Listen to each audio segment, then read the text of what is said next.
Okay, so I call the Halifax Board of Selectmen meeting June 1st, 2022. It's 4:12, we're starting a little bit late. I think all we're gonna really need to do is approve the agenda, and we'll hand it off to Bernie. Do I have a motion to approve? Motion to approve the agenda. As written. As written here in front of me. Is there a second? Second. All those in favor? Aye. Aye. So we're interviewing for town administrator this evening. A couple other things at the end. So I think at this point, we'll hand it over to Mr. Lynch. Great. Well, we're finally here with some candidates for you. Just by way of background, I think I communicated this in a letter that I sent on to you. This process began back in January. We did some outreach to candidates. We advertised the position. Obviously, we spoke to people here at Town Hall to get a sense of what town was looking for. As a result of doing that work and doing that recruitment work, we were able to get about 25 people that applied. And I think I've indicated in communications with members of the board, it is a very competitive market right now. I was just saying to Ed before the meeting started that I get up some numbers just today, in fact, for Commonwealth Magazine. They had reached out to me because of a meeting I was at last night where I had given some sense of what was happening in the marketplace. In the last 6 or 7 years, almost 2/3 of the communities in Massachusetts have changed their managers. It's really a staggering number. So it makes for a very competitive, as I said, very competitive marketplace. We have 3 good candidates for you. The 25 that we had, we did lose a number during the process, but we maintained these candidates that were in our category of qualified and ready to move forward. But we did lose some other candidates that we were looking at as well. But as I say, I think we have 3 good, solid candidates for you today. Dennis Gallagher, the interviews we've done in the alphabetical order. Dennis Gallagher is our first. He's the director of the Braintree retirement system. But he has extensive, in addition to that, he has extensive municipal experience as a town councilor and a former member of the Board of Selectmen and the Finance Committee in Bridgewater. Heather Martin Sterling is currently the town administrator for the town of Berkeley. She's been in that position for about 2 years. She also served on the Berkeley Board of Selectmen for a period of time. Her background's really in finance and accounting, but she comes with good recommendations. And then Edward Schwartz, private sector, but extensive municipal experience in the city of Taunton as a councilor. But then more relevant, I think, for Halifax is that he served on the Dayton Finance Committee in the position of chairman before they had an administrator, which basically meant that he was the one responsible for the preparation of the town budget and handling any issues of that sort. Municipal junkie, if you will.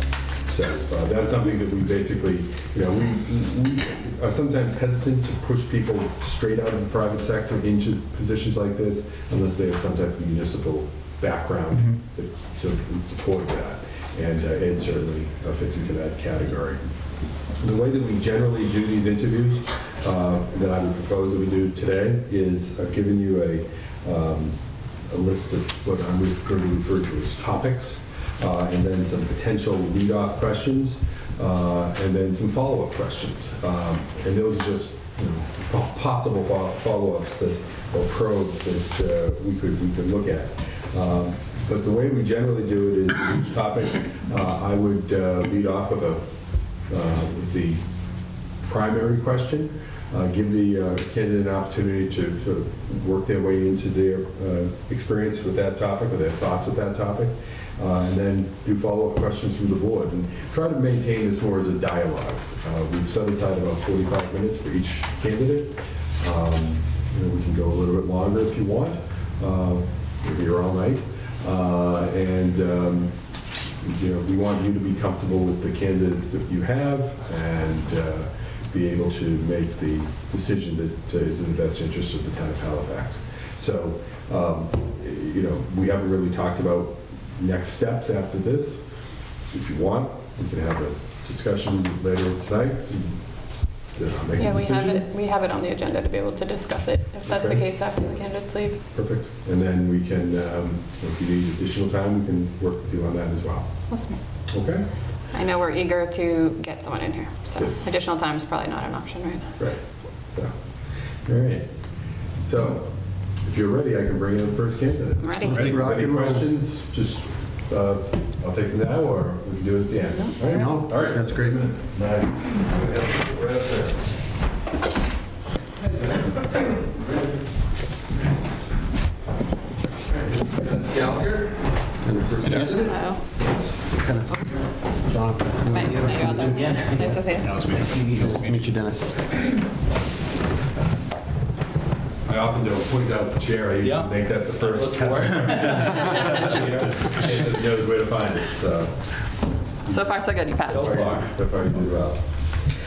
Dennis, I don't know if you heard out there, but the process we're going to use is we have a number of topics that we want to talk with you about today to sort of determine whether you're the right fit for this position of town administrator in the town of Halifax. I'm going to try to facilitate a dialogue with the board and with you. So I'll introduce the topic. The board is going to dig in and have some follow-up questions in all likelihood, a number of categories that we have, perhaps some additional ones. And hopefully be able to do this in about 45 minutes or thereabouts. I'm looking forward to it. Good. We'll see how you feel at the end. So let's start with the standard, first question. Who are you? Why are you here? Tell us what your interest is in this position in the town of Halifax. Okay, just a brief background about myself. I grew up in the area, I grew up in East Bridgewater, graduated from high school there. I went on to the United States Navy as a 17-year-old back in 1981. And since then, I have in some sort of another been involved in public service, either as a volunteer or in a professional career.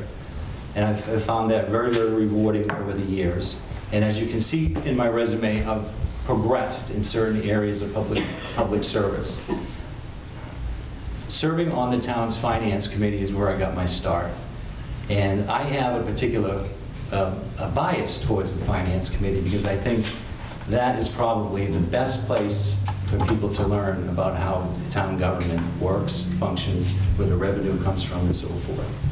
So I think that if anyone ever approaches me and says, how can I get involved? I always say, look at the finance committee, see if there's an opening.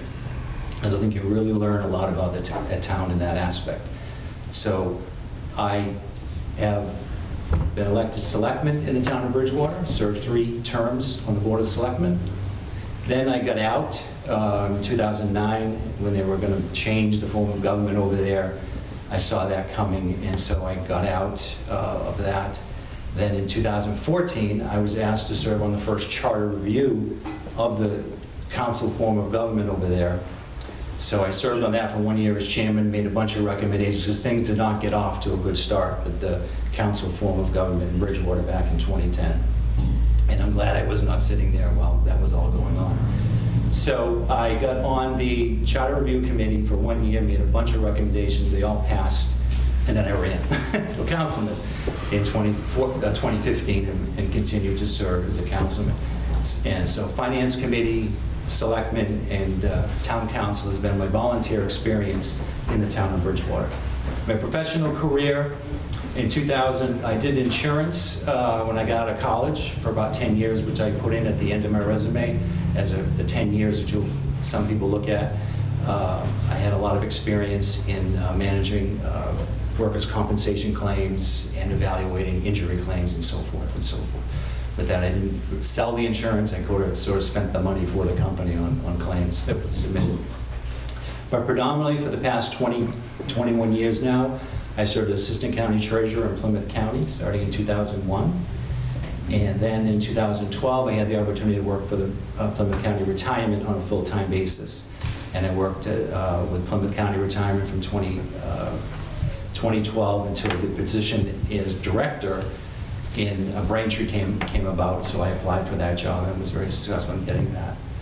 So what has drawn me to the town of Halifax to be a town administrator? I think the background that I have through municipal government, being a manager in the retirement office with the county treasurer's office, and my position with Plymouth County Retirement has given me an experience of being a manager that I think I can handle the position of town administrator. Many people have asked me over the years, particularly the last 5 or 6 years, why don't you put your name in for one of those jobs, they call it. And I say, that's a job of very high responsibility and not a lot of praise, so to speak, and things can be difficult. And I said, I think I could probably handle that, but I never really thought of it too much until recently. So I've put my name in a few places, and some places I get nowhere, some places I've moved along a little bit. So I looked at the Halifax position, and I looked at your community profile. And I am somewhat familiar with the town of Halifax. I grew up in the area, so I know the form of government here and so forth. The community profile that was on the application, the website that Bernie Lynch has, talked about the issues of capital needs in the town of Halifax and the wage and personnel classification issues that are something that are in the forefront of that here in the town.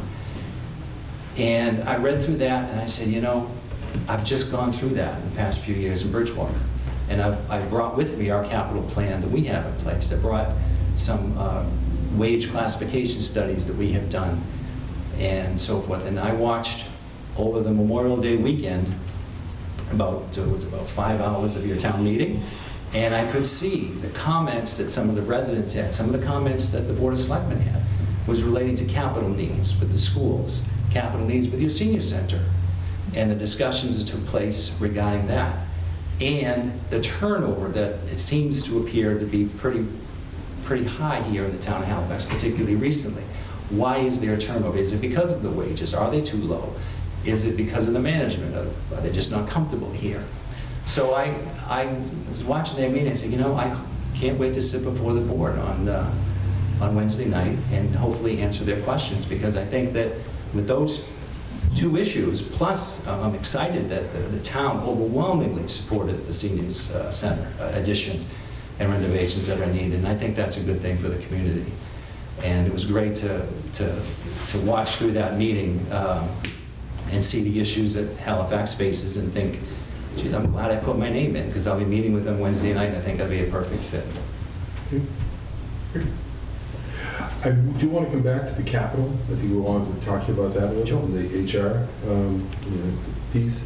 But I want to spend a little bit of time talking about your management style and sort of the role of a town administrator. What do you see as the role of a town administrator? I think the role... And how does that tie into your management style? Sure.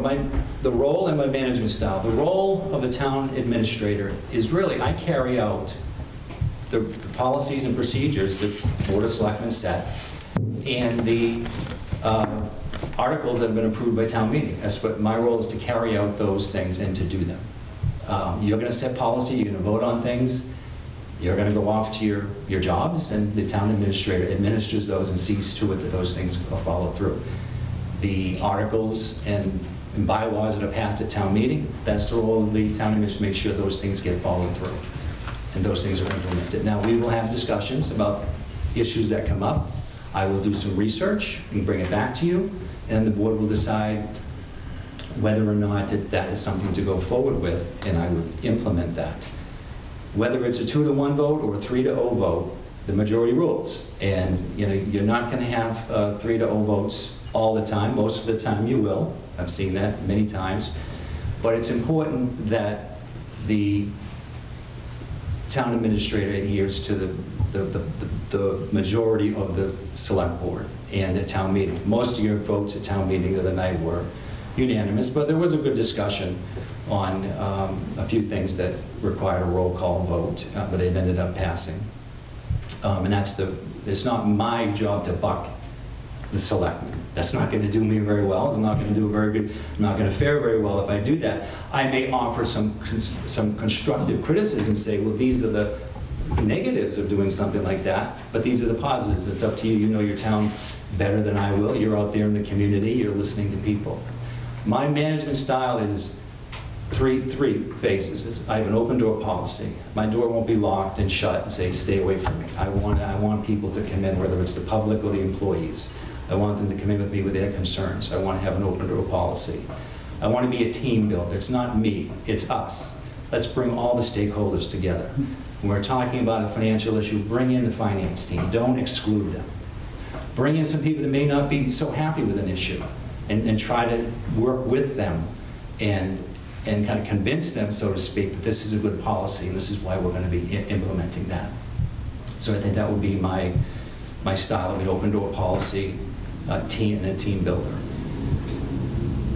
Sort of related somewhat, you do know Halifax, and this is a small town, and the town everyone digs in and has to, be part of. There's no large staff that sort of can delegate off everything to you. You have to be hands-on with the operations of the town, and at the same time have staff people that you can work with and delegate some children. How do you feel about the issue of being so hands-on? Well, I think it's very important, particularly in a small town. But I think that everybody has a role in the town of Halifax. I don't think there's a position in Halifax that there isn't in Hanover, in a sense of you have to have your finance team, you have to have your treasurer collector, you have to have a town accountant. And I think that the planning board, the one thing that I did see about Halifax, and it's so evident that you have a lot of volunteers in this town. You have a lot of committees. Your responsibilities as liaisons to those can probably keep you out 5 or 6 nights a week. And I think that's great. So it's not, the staff there is here on a Monday through Friday basis, that's their career, it's their profession, it's their income. Very, very important. But also it's the volunteers, as I mentioned, the finance committee, your planning board, and if there's a capital planning committee, I didn't see any minutes for those. I don't think that's been really operational recently, but the capital planning in this town needs a little help, and I think I can work with that. So being hands-on, I have my background, I have a lot of finance background. I've put together budgets, I've written grants, I've put together a capital plan. I've worked very well with our veteran population in Bridgewater. So I think that I can be helpful in just about pretty much every area, but it's not about me. I want the team. I want a team in place, and I want to have everybody involved, and I think that's important. Any board questions at this point you want to dig into? Well, I guess quickly, so we don't have like a true HR department here in town, and according to our bylaws, that kind of falls down to the TA. Have you had any experience with HR in the past as far as handling issues with employees or conduct issues or anything like that? And what would your style be, your approach be to that? Are you a believer in proactive training to try to avoid any issues down the road or anything like that? Very good question, thank you. Proactive would be how I would look at anything with human resources. You have to take a look at the individuals that you have. I think setting an example is number one. I think that you may have employees that are not the best at their job, but they come here every day and they try to work hard, and they're not troublemakers, so to speak. And then you might have someone that you have that thinks they know everything and has a different added edge to them and so forth, but are the best at what they do, and you have to deal with that. So what's the medium in there? I think you have to take a look and say, are they training? Are they getting out and meeting their counterparts in other communities? Are they going to workshops, doing Zoom training with their counterparts in other communities? I think that's important to help them along in their way and encourage them to do that. Don't say, well, why weren't you here this afternoon? Well, I had a training. Well, that's great. I think that education is still important. I'll always learn something, no matter how much expertise I think I have. I know I'll always learn something because I know I don't know everything. And I think that can be said for town employees. I think training is important to constantly encourage them to do that. And if somebody does have an attitude issue or a problem, I think you got to sit down with them and say, what is it? What's going on? Is it something in their personal life? Do they feel comfortable talking to me about it, or do they want to talk to someone else about it? But we know that there's a lot of anxiety out there today, particularly what we've gone through these past 2.5 years, and everyone's feeling a little bit, edgy to some extent. So I think you need to work with them, show compassion, have an open door policy and try to work with them, whether they're the best employee that's always late, or whether they're the worst employee but tries to do their job. You gotta say, that's the person I really say, okay, what can we do to help you? The hardest thing that I ever think I had to do is let someone go. It's not easy. But it wasn't just a carte blanche decision. It was built up over a period of incidents and things of that nature. That's very difficult to do, but if you have to do it, you do it. Thank you. In that case, did you have an HR department at your side that was working you through that, or did you sort of know to do that yourself? This was a few years ago, and no, there was not an HR department, so to speak. Okay. Where I am now does have that. Right. But the individual was not showing up, and I don't think that was really grasping the role that they had, and I think their mind was elsewhere, and we tried to work with that person, and it just didn't work out. But no, there was no HR department. There are other areas of counseling that you can try to send them to if you think that that's the area they need to go to, but in this case it wasn't. So you sort of touched on the whole, I don't want to say conflict, but how do you feel about dealing with maybe a conflict with employees, a conflict with an employee and a board member, or a situation like that, because it happens? Right. So I think if I'm fortunate and I hit the ground running, I think that's the one thing I want to establish is, let's all work together. We are going to have differences. There are going to be those strong-willed people. You're going to have that, whether it's a 3-member board or a 5-member board or a 7-member board. I think that lead by example. I mean, I think you just dealing with that. It's hard, but let them vent. As I say, let them get it out of their system and then work from there. That's the best way to handle it. I know you said you touched on your kind of open door policy management style, and you encourage people to always be able to come and speak to you. Would you say, from your point of view, are you the type of manager that would have a set staff meeting schedule, or is it something that you're more frequently just going to be checking in on kind of an intermittent basis? So I think at first I would certainly like to have department head meetings I'd say at least once a month, particularly when it leads up to starting to build the next budget, because that's really a very important part of the year. So I would like to have set frequent department head meetings. I think that's important. You talked about financial management, so what's your approach to what are your thoughts? What's your philosophy with the preparation of the municipal budget? How do you go about doing that? Right. The budget process never ends. I'm sure you've already started talking, well, maybe not, but you're probably going to talk soon about how to handle the fiscal 24 budget. Revenue stream is very, very important.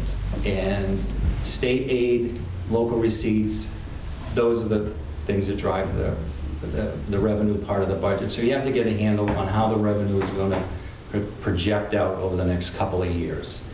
I think department heads, you really need to start at a zero-sum basis every year. I don't think any department head is going to come before the finance committee or come before the selectmen and say, I can do without 5 people. I don't think they're ever going to do that. But I think that if they're looking for increases, it needs to be justified. What are the deficiencies? And I think I heard a lot of that at town meeting last week. Well, I wasn't there, I watched it, particularly in your fire and police. There are some deficiencies. Your fire chief, I believe, is retiring or moving on somewhere else. I'm not sure. I didn't quite, but he's leaving.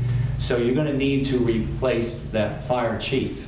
Will there be a savings in that? Will the next person they get that same amount of money, or will you have somebody come in at a little bit less? I don't know. That's however it's handled, however it's advertised. The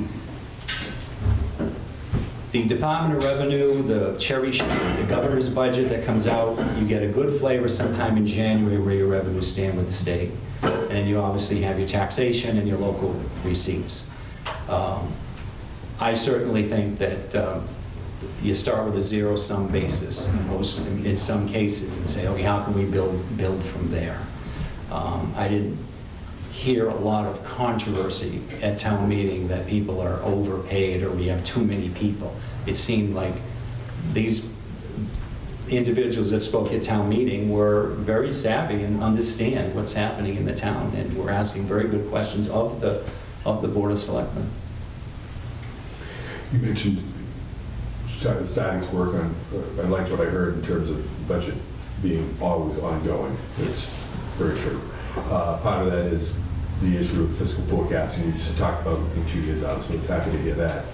What about in terms of, but there's a commonality, there's a need for sort of knowing how you're going to handle certain financial matters. What's been your experience with the development or the use of financial policies? Do you do that over in, I'm going to put you on the spot here about Bridgewater. Does Bridgewater have financial policies? Have you been involved in the creation of those financial policies from the council standpoint? Absolutely. We created what we call the budget resolution policy in Bridgewater. And the council sets the tone very early on, probably sometime in November. We set our budget policy as to what kinds of things we want the town manager, because the town manager under our charter submits the budget to us. The finance team puts together the revenues. So in the budget directive is certain things about, we want to do like 1.4% of revenues, the local receipts from over last year. So we develop a very conservative revenue estimate policy, very conservative. But at the same time, during the deliberations, if the town finance team sees that's just a little bit too conservative because we're not going to meet our budget expenses if we too conservative, so we might adjust that a little bit. But it's important to have a very conservative approach with the local receipts. And so you can at least plan for have some sort of excess at the end of the year, some sort of surplus or free cash at the end of the year, so you can use towards other areas of the town, particularly in capital, which is very, very important.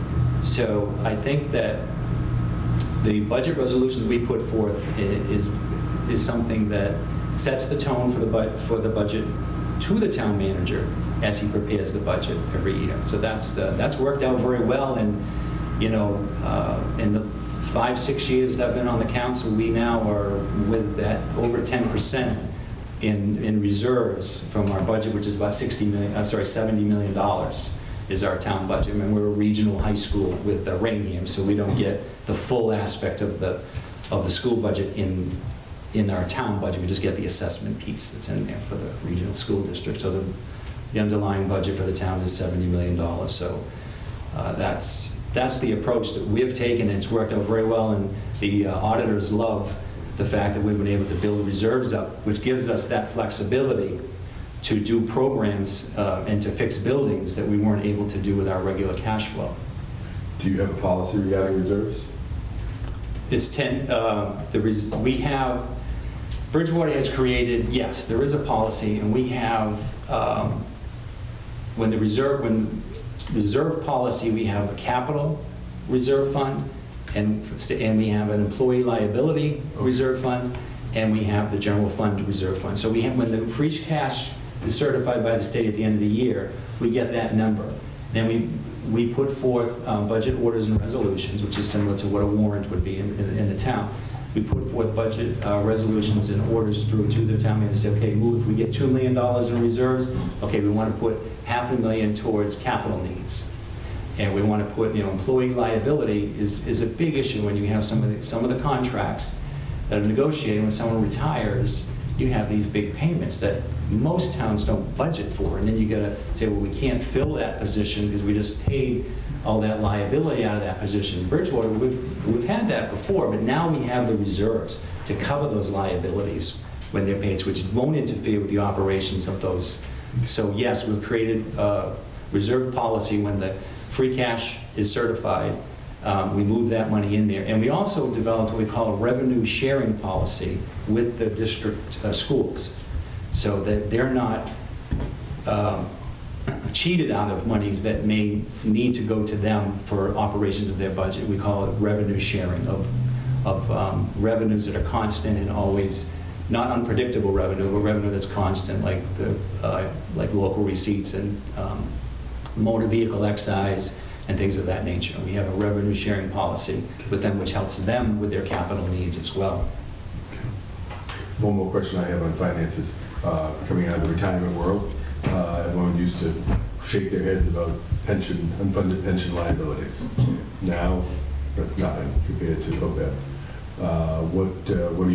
What's your approach to dealing with the OPEB issue? Well, I know that Halifax has been budgeting about $35,000, $37,000 the past few years towards your OPEB, which is good. And I think the auditors recognize that. It's not necessarily a mandate that be done, but it is something that if you go out and borrow for the senior center, or whatever balance is left there, or any other project, an audit, a bond rating is going to, the people that are going to bond you are going to look at before they give you your bond rating, they're going to say, okay, well, how are you handling your OPEB? And as long as they see that you've made an effort, whether it be small or none, is making an effort to meet that obligation, that will be favorable towards the town of Halifax when you go out to bond money. The same thing with your pension liability. I think Plymouth County, which you're a part of, is scheduled to be fully funded. I think it's by 2028 or 2030. I'm not sure. And I've been out of there for 5 years. It could have changed. But whatever Halifax's assessment is to Plymouth County in your annual budget, I think I saw it was about $1.2 million. Whenever that liability is paid off in Plymouth County, whoever's sitting there as a selectman, they're going to look like heroes, because you don't have to pay that anymore. You'll have to pay a like number towards the regular cost. So those are your two areas. Yes, you do need to fund OPEB. Halifax is making that effort, and I think that the auditors, when they argue, will note that. And if you go out to bond, do any bonding on projects through debt exclusions or whatnot, your rating will be favorable because you're making that effort. Great, that's really quick. So we have a conundrum here in Halifax where people love our small town feel, but we also have a high tax rate because we're limited business-wise. Where do you see us in 3 years as far as growth goes? Are you looking into maybe easing the taxpayers' burden with more businesses and more revenues that way? Do you see us staying as a small town, rural area? Do you have, and I know you're probably just digging in, but do you have a longer term future for what you think Halifax will be? Well, that's a good question, and I think that been coming through Halifax now for over 50 years. It has maintained its character as a small New England town, and it should. Now, you need responsible growth. There's got to be growth. You're going to build houses. There's going to be more people. People are going to need to go out to dinner. People are going to need the services of a drugstore and things of that nature. I know town meeting and even the Board of Selectmen meeting that I watched, you struggle with the recreational piece of marijuana. Is that the thing going down the road? Is that what's going to save the town? It's going to help, but I don't think it's going to save them. But I think responsible growth, particularly in a community like Halifax, is important. I remember as a young kid going to, I don't know if anybody else here will remember, Kitty's Restaurant down at the corner of, I think it was Circuit and Plymouth Street, and even Estes Ice Cream, which was a little bit further down from that. Those aren't there anymore. So businesses come and businesses go. Things change. I remember the discussions years, not all that long ago, about the Walmart coming to Halifax. What a big deal that was to some people. But was it responsible growth? It seems to have fit in perfectly in this community, and it's working out. I go to it quite a few times. And now you have a Stop and Shop supermarket. I said, it's Halifax. That's a small town. Are they going to be able to support a chain like that in the town? Seems like it's working. Responsible growth is important. That's what I would look to try to build in town. I know you put out an RFP recently, and I couldn't track where that is, about acquiring 5 plus or minus acres of land for a municipal complex. So I didn't, after I don't know where that is, but anyway, that's, responsible. What are the plans there? Are you going to move out of here? I don't know, but what are the facilities with the fire department? I think your police station's fairly new. It's not all that old. I think it's been up for about 15, 20 years now. What I puzzle myself with coming through town is the corner of 58 and 106. That one corner that just, there's nothing there. I'm like, why isn't somebody jumping in it? So I don't know what's happened. I mean, there's probably records of people, somebody must have been approached and said, I want to put this here or that there. So what, to me, that would be an area that I look at and say, why isn't something there? What's the issue there? Is it just too expensive, or you can't find a responsible business to go in there? And I know where the Cape Cod Pizza is, I think there's a couple vacancies in there. But I would really like to dig my heels in and see what the deals of that corner and see, well, why isn't anything done? Some people are probably laughing and saying he doesn't have a clue what the issue is there. But to me, it's a perfect spot. I mean, for something. I don't know what it is. We have those issues in Bridgewater. We have vacant things that are sitting there, and you scratch your head and say, if I had, the millions of dollars, I'd say, why don't we put this there? But it's responsible growth would be my approach. And look at areas in the town where there are blights, if you will, and see if we can't do something to develop them. So that would be the approach I take. And look at your zoning, too, and see, you just don't invite people in and then say, you have to have this big hoopla about changing a zoning for certain things, too. You want the land and the area to fit in with the zoning, unless it justifiably needs to be changed. Sure. And in Bridgewater, I worked with, we have what they call the Perkins Foundry land, which is across from the Roach Brothers Plaza, which is about to close. There's a developer there that now wants to put an apartment complex in there, and commercial on the bottom, stores on the bottom. So I met with them and another counselor, but there's a zoning issue there. He needed to change it, a change piece of the zoning from industrial to residential. And one of the counselors was totally against that. And I said, well, come on, what in the world industrial could go there that can't go down on 18 or out on 104? This is downtown. And what could go that's going to be done? We're not going to manufacture things anymore in that area. So I put forth the ordinance to change the zoning so he could move on to the next step of his development. And he was grateful for that. It passed, so I was happy with that. Nothing's moved yet. Nothing's torn down yet. But In our profile, it did cite the interest in doing a master plan. Any experience of the master planning? I do not serve on that committee in Bridgewater. It's still dotting the i's and crossing the t's, but we will have an updated master plan very shortly in Bridgewater, and we will get a presentation soon. That's very, very important. I think the big goals in the town of Bridgewater are our downtown area. Right.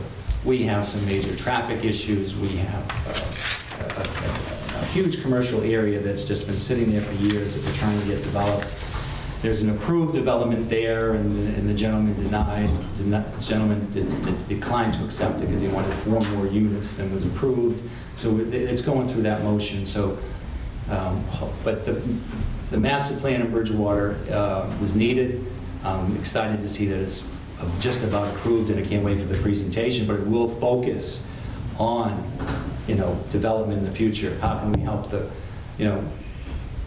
putting in apartment buildings? You're not going to see apartment complexes come to Halifax. It doesn't fit the typography of the town.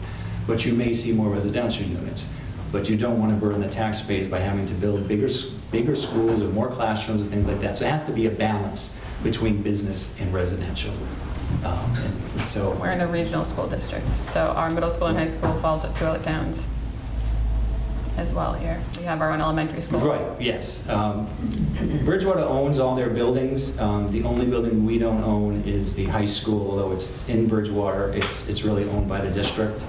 So any capital needs that need to be done at the high school are pooled between the towns of Rainham and Bridgewater. Bridgewater is about 66%, Rainham is 34%. That's how it's looked at. All the other schools in Bridgewater, we're about to open up an elementary school in September, a new elementary school in September. Those buildings are solely on the town of Bridgewater, run by the district, owned by the town. So we would be responsible for any capital needs for those buildings. So our elementary school's here, but our middle school and high school falls in Kingston. And we also share that with Plimpton. So there's Right, 3 of us in the middle school and high school. The elementary school here is just Halifax Halifax, students. yep. All the other ones are mixed with Right. the three towns. So each town has their own elementary, and then Oh, we mix for right. middle and high. Yep. Okay. We have our own, middle and elementary. The high school is the only thing that's together. Yeah.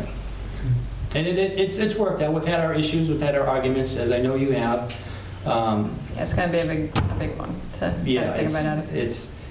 we've sorted things out since we opened up the new high school.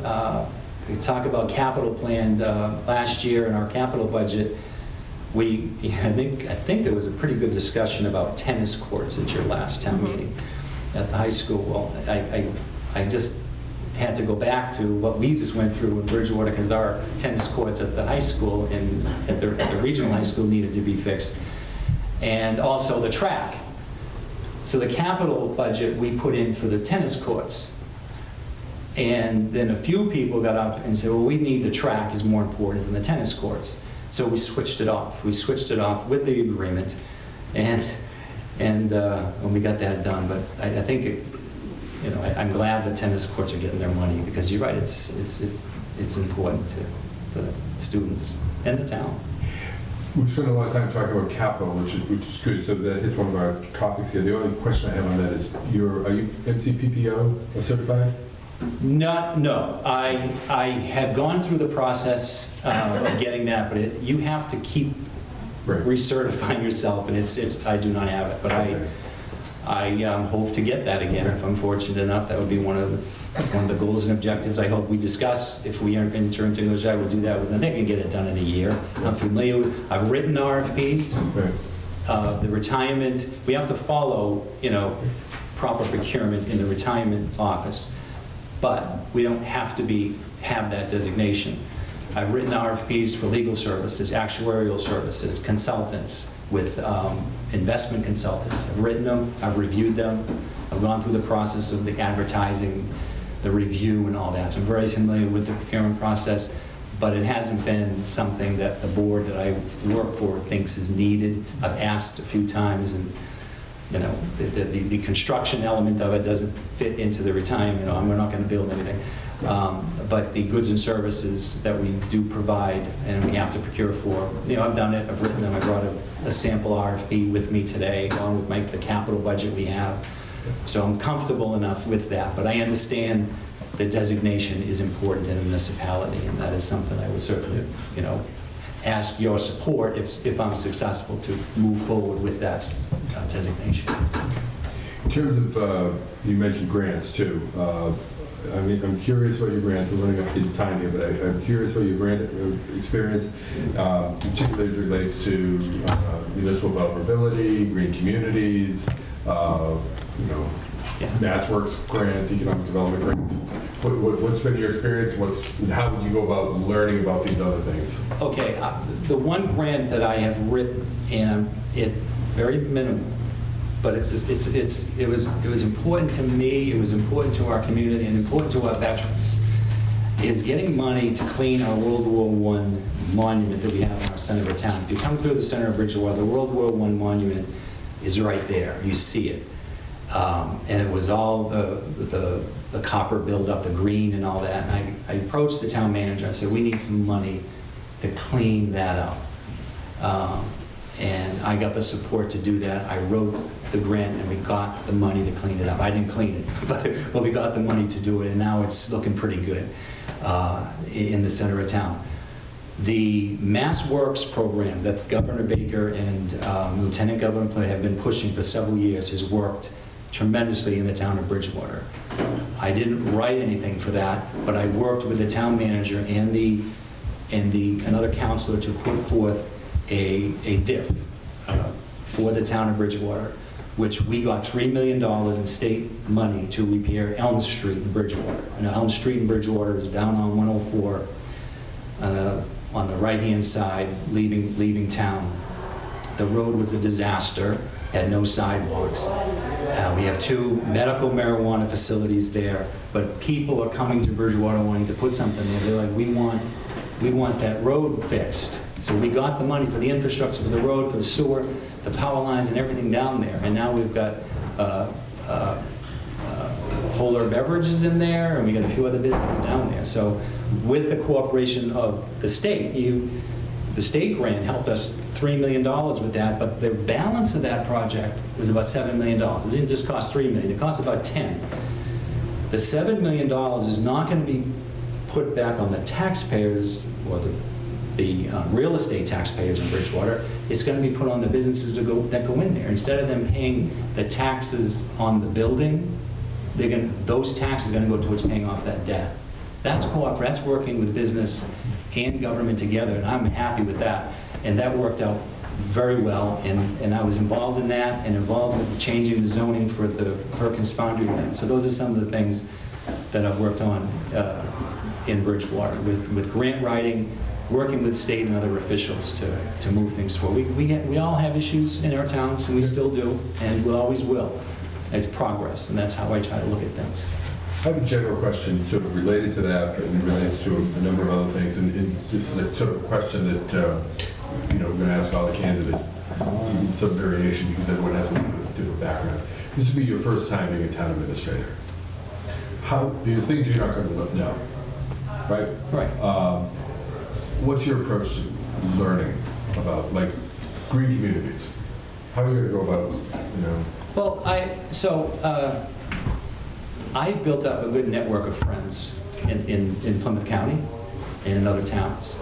And I get calls sometimes from town administrators, assistant town administrators, town managers, about how we're handling things in Bridgewater. And I'm able to help them. And I would do the same if I get stuck on an issue and I'm not quite sure. I can pick up the phone and call someone. They will know who I am, and they will either give me help or say, no, you're on your own. But that's important, of having a network of professional colleagues in the area that you can deal with. So I'm comfortable with that. I think that with my experience, over 20 years of experience in serving the town of Bridgewater, wasn't just a selectman that went to the meetings. I was out in the community and listened to people. What do you need? What are your concerns? And tried to change policy to implement those things. And I know you will all do that as well as selectmen. So I'm excited about the opportunity to be able to put my experience and background. And no, I never have been a town administrator or an assistant town administrator. But I do think that I've been a manager, I've been an administrator, not particularly in a town, but I understand tremendously what goes on. And green communities is very, very important, whether it's solar power, converting your vehicles in Halifax to electric. I don't know where that is, but we've done that in Bridgewater. We have charging stations through a grant. You write a grant, we have some charging stations at the town hall in Bridgewater, and residents are able to use it if they want to, if it's not taken. We always keep ours plugged in for some reason, and citizens have used it, so through grants. So that's important. So I think you've hit on most of my other questions. I want to throw it over to the board and see what the I know we're running up against it. Can I have a quick one for you? So I don't know if you've noticed, recently we've had turnover, and that is an ongoing problem here, where a lot of good people get offered more money locally. Do you see, what is your approach to turnover? Do you see it as an unfortunate evil that we have, that it just kind of happens, or are you more of the mindset of we need to try to keep those people, or is it a next man up philosophy that you have? Right, and it's cyclical. I mean, I think each community might go through periods where 3 or 4 people leave, whether it's to another position or retirements.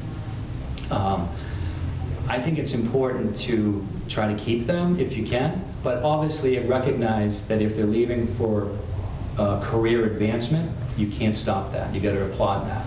They're go-getters, I would say. I'm sorry we can't offer that. We cannot offer that here for you. So good luck. As long as you don't leave on bad terms, I think is also important. and then try to correct and look at the reason why through an exit interview and say, okay, well, why did that person leave? Was it all about the money? Was it about the commute? Was it about staffing? You look at those things and say, okay, I also believe in advancement if there is an opportunity there. If the next person in line is qualified, you need to evaluate whether overlooking that person is going to create even more problems than going out and trying to replace somebody. So I think and I've had this issue come up in replacing our fire chief during my time as selectman and councilman. I always believe in saying, how many fire chiefs does a town have? Well, you probably have 3. You have one that's retired, one that's there, and the next one. And you might have 4. So I believe in advancing if the person is qualified. I think particularly if they've shown the level of education and shown the level of expertise and have put themselves in a position to be the next whatever, and then to bypass them can hurt morale. And I would always look at that avenue first. If it's not a good fit, then yeah, you need to go out and advertise. Okay. But I think of it promoting from within would first of all be my first avenue to look at. I think that's important. Do you have any questions for us? One We're thing, running out of time. I have it's a procedural question, and I think I answered it. I think I looked it up and answered it. At your town meeting, right? You had articles 1, 2, 3, 4, 5, which I think are your budget, right? Mhm. So then you go back and forth, like you go from 43 to 17. We pull a bingo Lottery number, system. lottery. And I said, there must be some lottery. So you're not accused of stacking the deck a certain way, so there's That is no- interesting. I've never Yeah. seen that before, and then you can't have someone come up and take one out of order, even though there's a random drawing. I saw that. Right. Correct. Somebody wanted something taken out of order, the one about the senior center. Yep. Correct. Yeah, they wanted to go to And bed. It's out of order because the There we go. bylaws says you can't do that. I thought that was very interesting, but it worked out. Yeah. So that I was think my it helps us question. keep quorum Yeah, sometimes too. retains Yeah. people. And the moderator did a good job Yeah. keeping track of which, We were talking about getting a drum roll. Yeah, there you go. Very good. That's pretty much all I have. Great. Okay, I think that's it. Yeah, Thank you. terrific. Thank you. Thank you. Appreciate Do you it. need a copy of your, the capital plan? Sure. I appreciate it. Thank you. Thank you. You were Thank great. you. Thank you. Thank you very much. Appreciate it. Yep. I hope I didn't write any bad notes. That will make it more interesting. You should leave that one. I want to see all your notes. Plan. How's that? Thank you. Awesome. Thank you, Dennis. Thank you. All right, thank you. This is really good. We're gonna need something like that. All right. Really want to spit my gum out.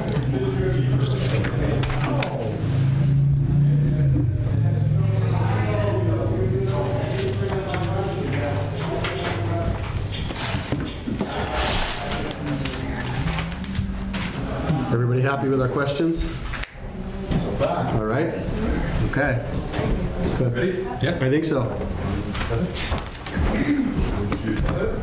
Hello. How are you? Nice to meet you. Ashley, nice to meet Nice to you. meet you. Jonathan, nice to meet you. Nice to meet you. In this seat? Yes. Yeah, you don't have to. Pull it back. I promised you a seat, so. I feel like I'm sitting on top. Should have given you gum. I know, I'm sorry. That's okay. Sorry about the dragon breath. Well, Helen, thank you for joining us here Thank you for today. having me. The format that we have is that we would like this to be sort of a dialogue with you.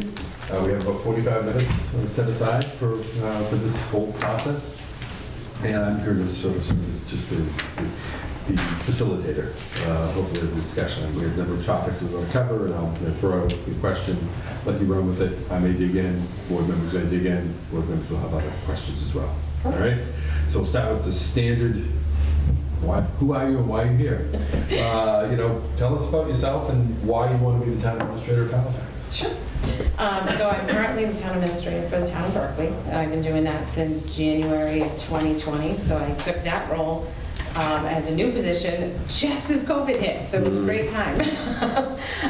Prior to that, I worked in the private sector, and I also sat on the board for the town of Berkeley since May of 18. How I got into that role in private sector, I do private accounting, bookkeeping. I own my own contracting business to do small business bookkeeping on the side. Prior to that, I was in the banking industry. I got involved in being the selectman for the town of Berkeley because we had a failed override, which, similar to what Halifax has, we have a K-8 Berkeley district. I know you guys have a K-6, and then we have a regional high school. And our regional high school's stabilization account was not where it needed to be to fund the high school, and as you know, it's an assessment and you have to pay it, whether you have it or not. So we had to go out for an override to support our K-8 district and the rest of the town, and it failed, and by doing so, it was going to decimate the K-8 district and get rid of all of unified arts. With having 2 children in the district at the time, didn't sit very well with me, so I created a fundraising group, and within approximately 28 days, we raised over $130,000 and saved the Unified Arts Program through private donations. From that, I wanted to be more involved in the town so that we didn't suffer another consequence like that, so I ran for the upcoming selectman seat. And as you know, being part-time boards, there's not a whole lot of hands-on that you can kind of, see changes or see where the problems or the pitfalls fall. So our previous town administrator resigned, and I applied and took his spot, and that's where I am today. And why are you interested in Halifax? Halifax, similar to Berkeley, as far as your size, the struggles that you have. Keeping it your, nice rural town with bringing, commercial business in that fits in the town's model to help with the residential tax base. I think it would be a great transition. Berkeley's also part-time. I don't work part-time. I get paid part-time. So I'm looking for something that's more full-time. So just to broaden where I've already been and what I know I can offer to the town and what I can give. I'm also enrolled, that I'll start at the end of June, at SNHU in an online program to get my bachelor's in public administration. So you see this is a career move? Yes, yes. I'm looking to make this, my final chapter in my career going forward.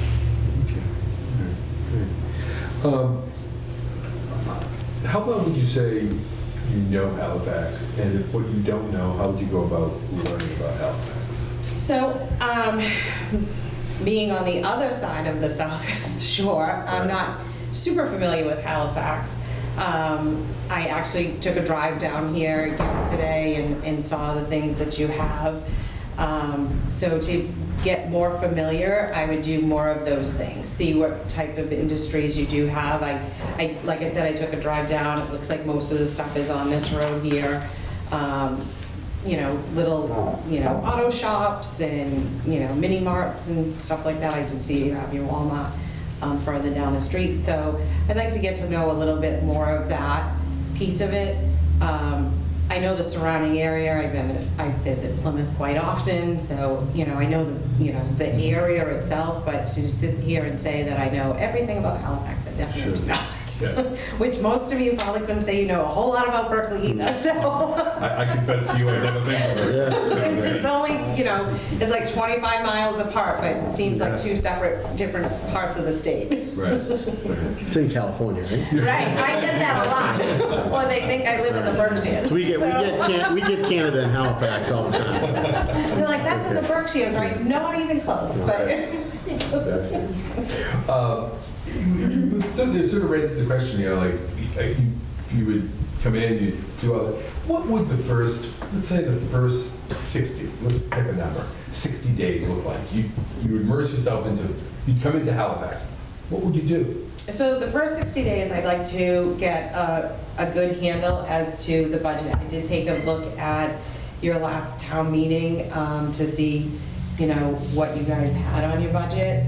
So I'd like to get, kind of sink my teeth in it, see where you had some struggles going into the budget cycle this year for FY '23.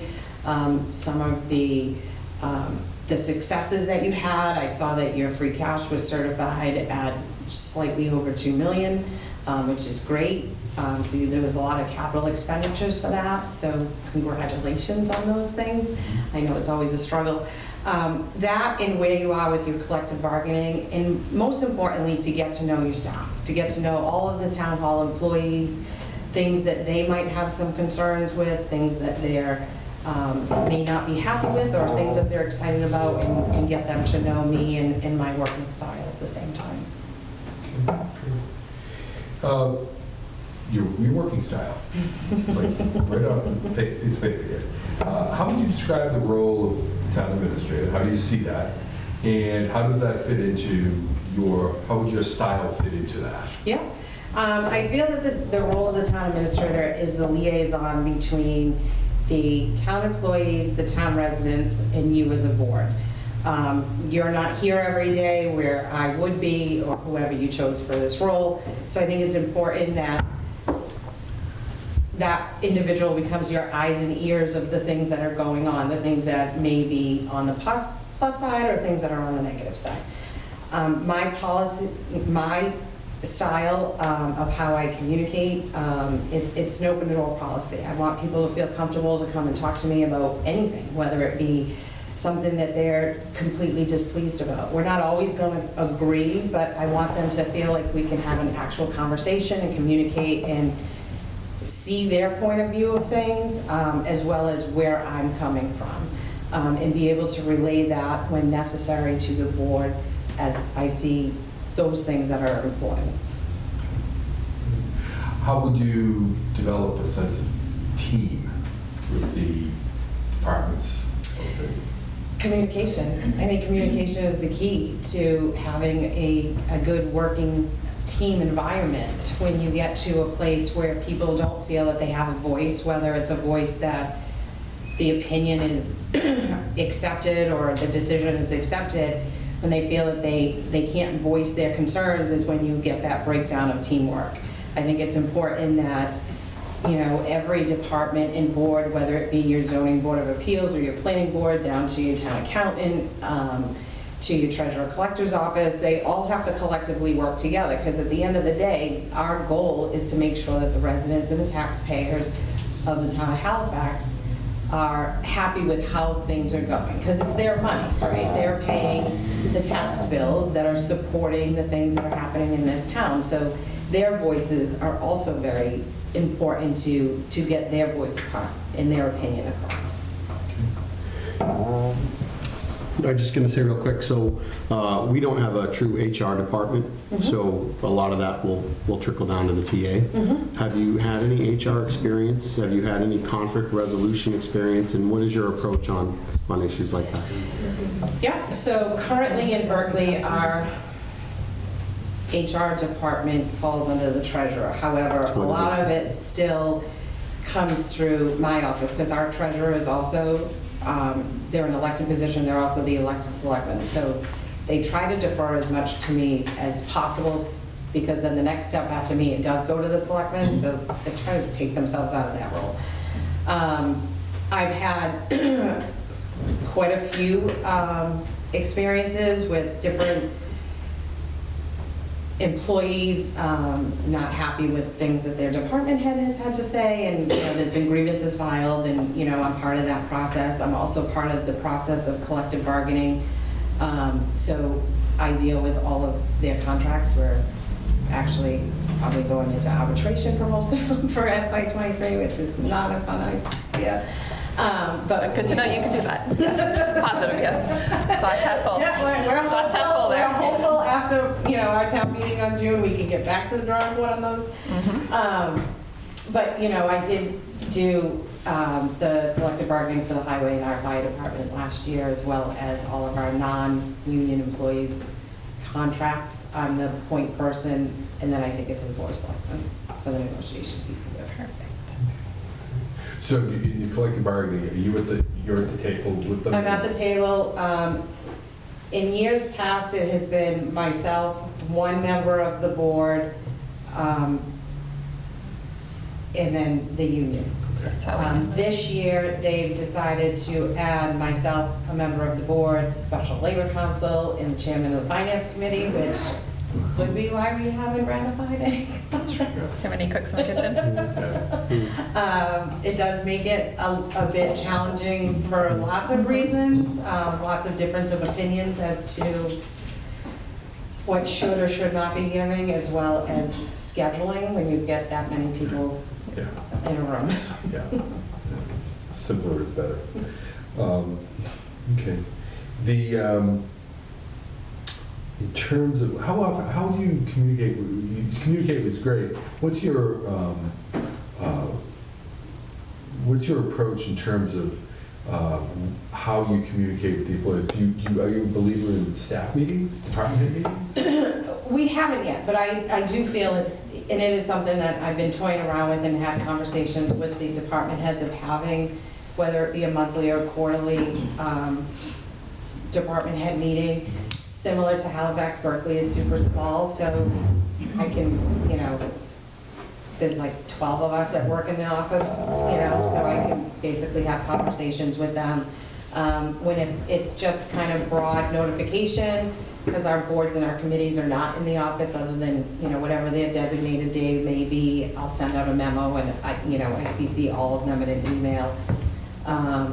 But no, I do think it's important to get that communication across to bring everybody to the table. I think it squashes any conflicts that might be going on or any misgivings that somebody may be feeling that, so-and-so isn't doing this or so-and-so has said this, and, that it becomes a telephone game. This one said this, and by the time it reaches me, I have no idea what really happened. So I think going to the source is better and having them all in a room and being able to have that communication.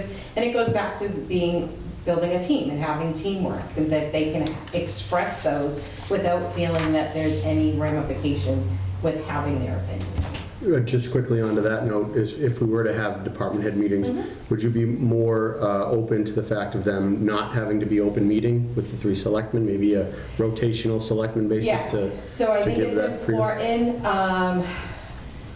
One of the things that we've instituted when I was a selectman, and it was kind of the platform that I ran in, was transparency, and where it's great because you want your taxpayers to know exactly what's going on. It makes it difficult to have those internal control conversations when you have a transparent board and all 3 of you or 2 of you are present.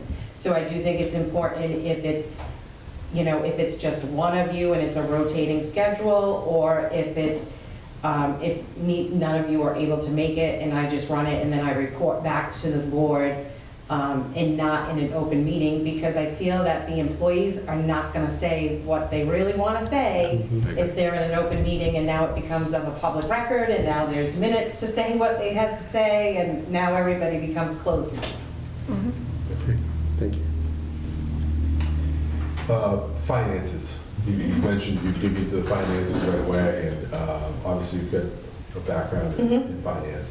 What's your approach as, what would the budget process look like if you were the town administrator? How would you go about doing that? Yeah, so how I look at it now is I ask all of the department heads to submit their budgets. I do have, so in Berkeley, I'm in charge of the appointed department heads, where the FinCom chair, or the FinCom committee, is responsible for all the elected department heads. So makes the budget a little bit more challenging when it's handled that way, but we seem to make it work. I'm very open with my department heads, knowing where we are financially. So when I do ask them to submit their budgets, I do let them know, listen, don't come in and ask them, for the farm, because you're just gonna have to slash the whole thing.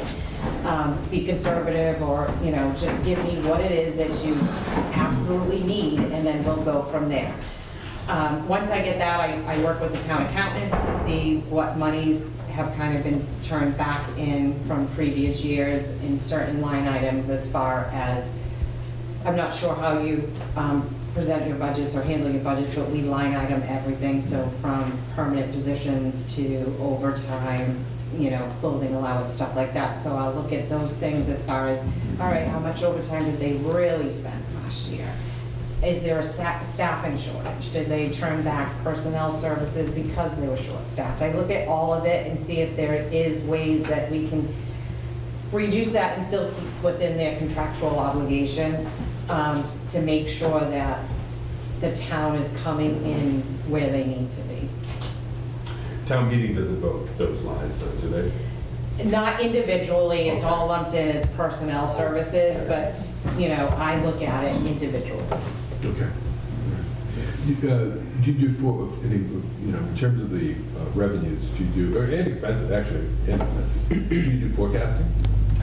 We do not, and it's something that we probably should be doing. We do have generally we have two meetings every year. We have our annual town meeting, which is always in June, and then we try to do a special town meeting, which is in November. This year, we're facing some challenges with MSBA project for our community school, as well as Bristol Plymouth has been approved for their Taj Mahal High School. That Berkeley is a member of that, so we will be stuck with that. So this year, we are actually going into June's meeting with an unbalanced budget with multiple contracts that have not been ratified, both union and non-union, knowing that we have some big ticket items coming up to see how we can kind of make all of that work. So we are looking at the bigger picture, because a lot of those big school projects are coming up within the next 2 fiscal years. And the budget that's put before town meeting in Berkeley is the finance committee's budget? It is the finance committee's budget, yeah. Okay. So, okay. Do you have financial policies in place? Not necessarily financial policies. We do have, you know, the finance committee does have their rules and regulations. I am the chairman as the TA for the financial advisory committee, which also has their policies, and we handle the free cash. It consists of myself, the chairman of the Board of Selectmen, the chairman of the finance committee, the treasurer, the accountant, the chairman of the Board of Assessors, and then a citizen at large. So in those rules and regs, there are certain things that when they created that committee certain things have to be spent out of free cash. Any type of health insurance that's turned back from the previous years, we're supposed to be putting it to the OPEB account, you know, stuff like that. So we do have that in place. Okay, that's good. Do you have, in the OPEB, do you, beyond the free cash that comes back from the health insurance, do you put any other money towards OPEB? We do not. Okay. I have some, my personal opinions on the OPEB account as well, but we do not. Right now, we're self-pay. I don't think that the town will ever get to a point where we can draw down from the OPEB account. Based off our last audit, it was like $19 million we have to be in this to be fully. To be fully vested, yeah. Yeah,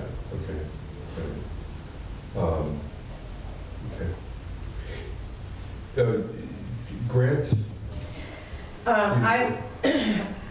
I've personally applied for one, and that was for the MVP grant. Actually, just had a meeting on that today with Serpent, that they'll be putting together basically our wish list to submit to the state, which once we get MVP certified, it opens up for more grants that we can apply. I do get all of the emails for any upcoming grants, whether it be the community compact grant or, and I will look to see where the town is in needs, and I forward off to the department heads that it would benefit their department, because they know it better than I do, to write up the language to the grant and submit it. I know our fire department our fire chief is very diligent on applying for every grant that comes across his desk. We just actually got a grant for a forestry off, you know, UTV. I know that the police chief has applied for quite a few grants, and one that was helping for our senior population, for an officer to be the other services. Okay. The green communities? We are not a green community right now. Okay. Right.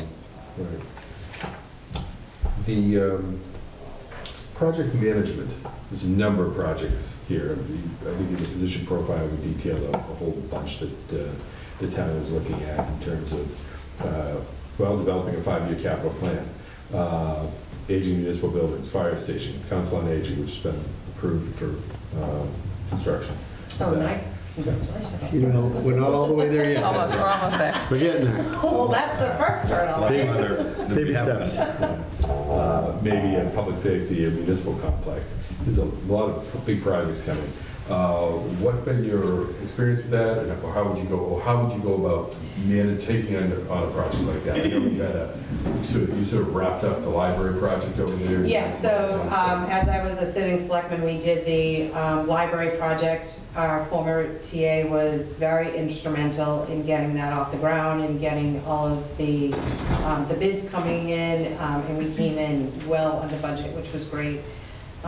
We just did a lighting project for the school, the community school, because we had the old fluorescent lights, which you can't even get them anymore, so we put money aside for that. We actually, as I mentioned earlier, we're in the process of our feasibility study for our community school, which I've been a big part of pushing that in front of the board and getting their support to enter the MSBA grant program. Right now, we're listed as a minor repair. I have a feeling it's gonna come into a brand-new school once that's all said and done. And as you know, with all of these projects, you have to pay for them somehow. So the big key is educating your residents and your constituents as to why these projects are needed, why the funding is what it is, and what's the benefit that's going to be back to the town once these are done. There's been some minimal conversations about our public safety building, which was too small 25 years ago when we had a quarter of the staff. So there's been some talks about how we would go about if we could to either, because it's both police and fire, it's to separate the two. Yeah, what about in terms of procurement? Have you been, So I am the procurement officer for the town side of the house. I am not certified, but it is something that I am diligently looking into to be getting fully certified as well.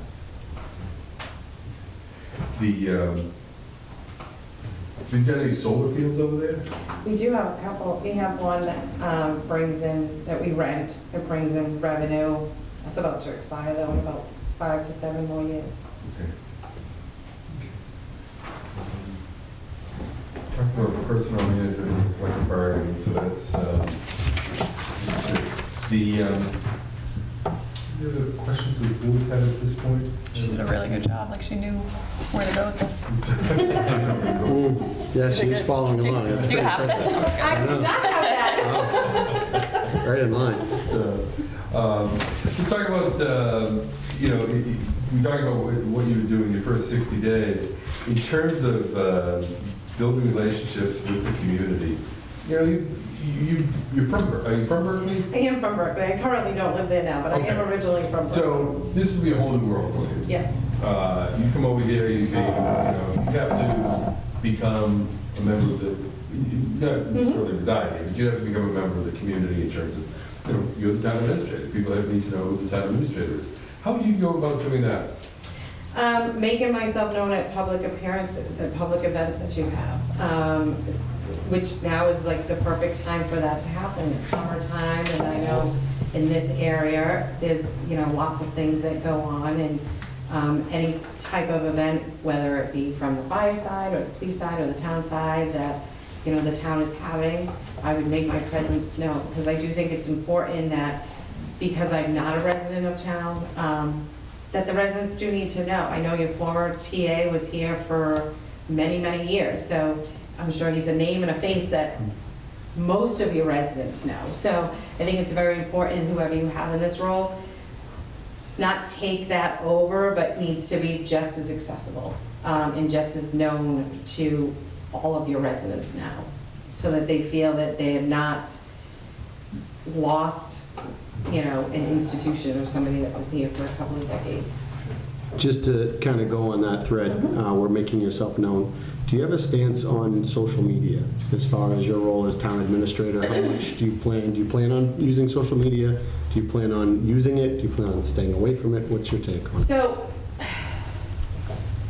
I think it's like a little bit of a back and forth. So I do have a social media town administrator, town of Berkeley page. And I use it to post any types of updates, important things that are coming up.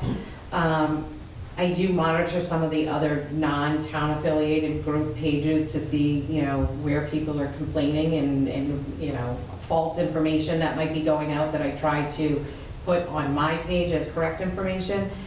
I'm not a big fan of conducting town business on social media.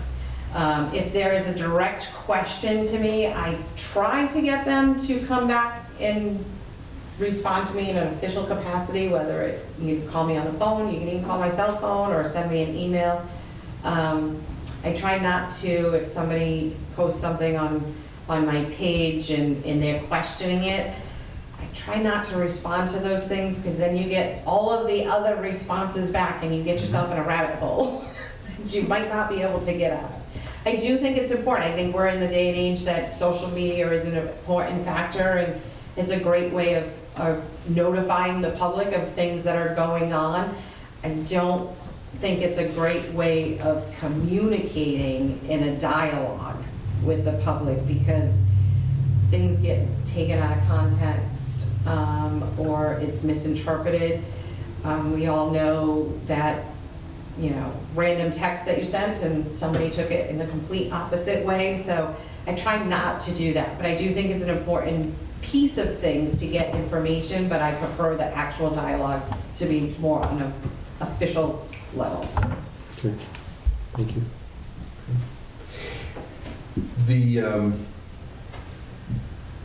You've been in Berkeley now for 2 years. 2.5, yeah. 2.5 years. Sorry, actually it's about 2.5 now. We're in June. You're still relatively new in the field of municipal management. I am. How do you go about learning what you don't know? You ask the people that do. Okay. You ask the people that do. You ask the people that have been in any role, from the accountant to the treasurer to the collector to the clerk, to members of the board, to other TAs in the area. If you don't know, you don't know, and you need to find the information. So you ask the questions, you look up the information. That's a big reason why I've chosen to go back to school. It was a thing that I've been going back and forth for a little while, and my family is at a point that it's something that I can pursue at this point, to give me that added knowledge. I live my professional life and my personal life with wanting to better myself. So yes, I only have 2.5 years experience as a TA. You had that with the Selectmen, and it's, just over 4 years. But I'm a pretty determined person. Mm-hmm. When I put my mind to something that I want to do, I fulfill it. When the override failed, and I was like, no, my kid's not gonna not have music. Yeah. I made it happen. When I wanted to be the selectman, I made it happen. When I wanted to be the TA, I made it happen. So I'm pretty determined in that aspect, and like I said, I lived my entire life that way, professionally and personally. How active are you in the network of municipal managers in the area?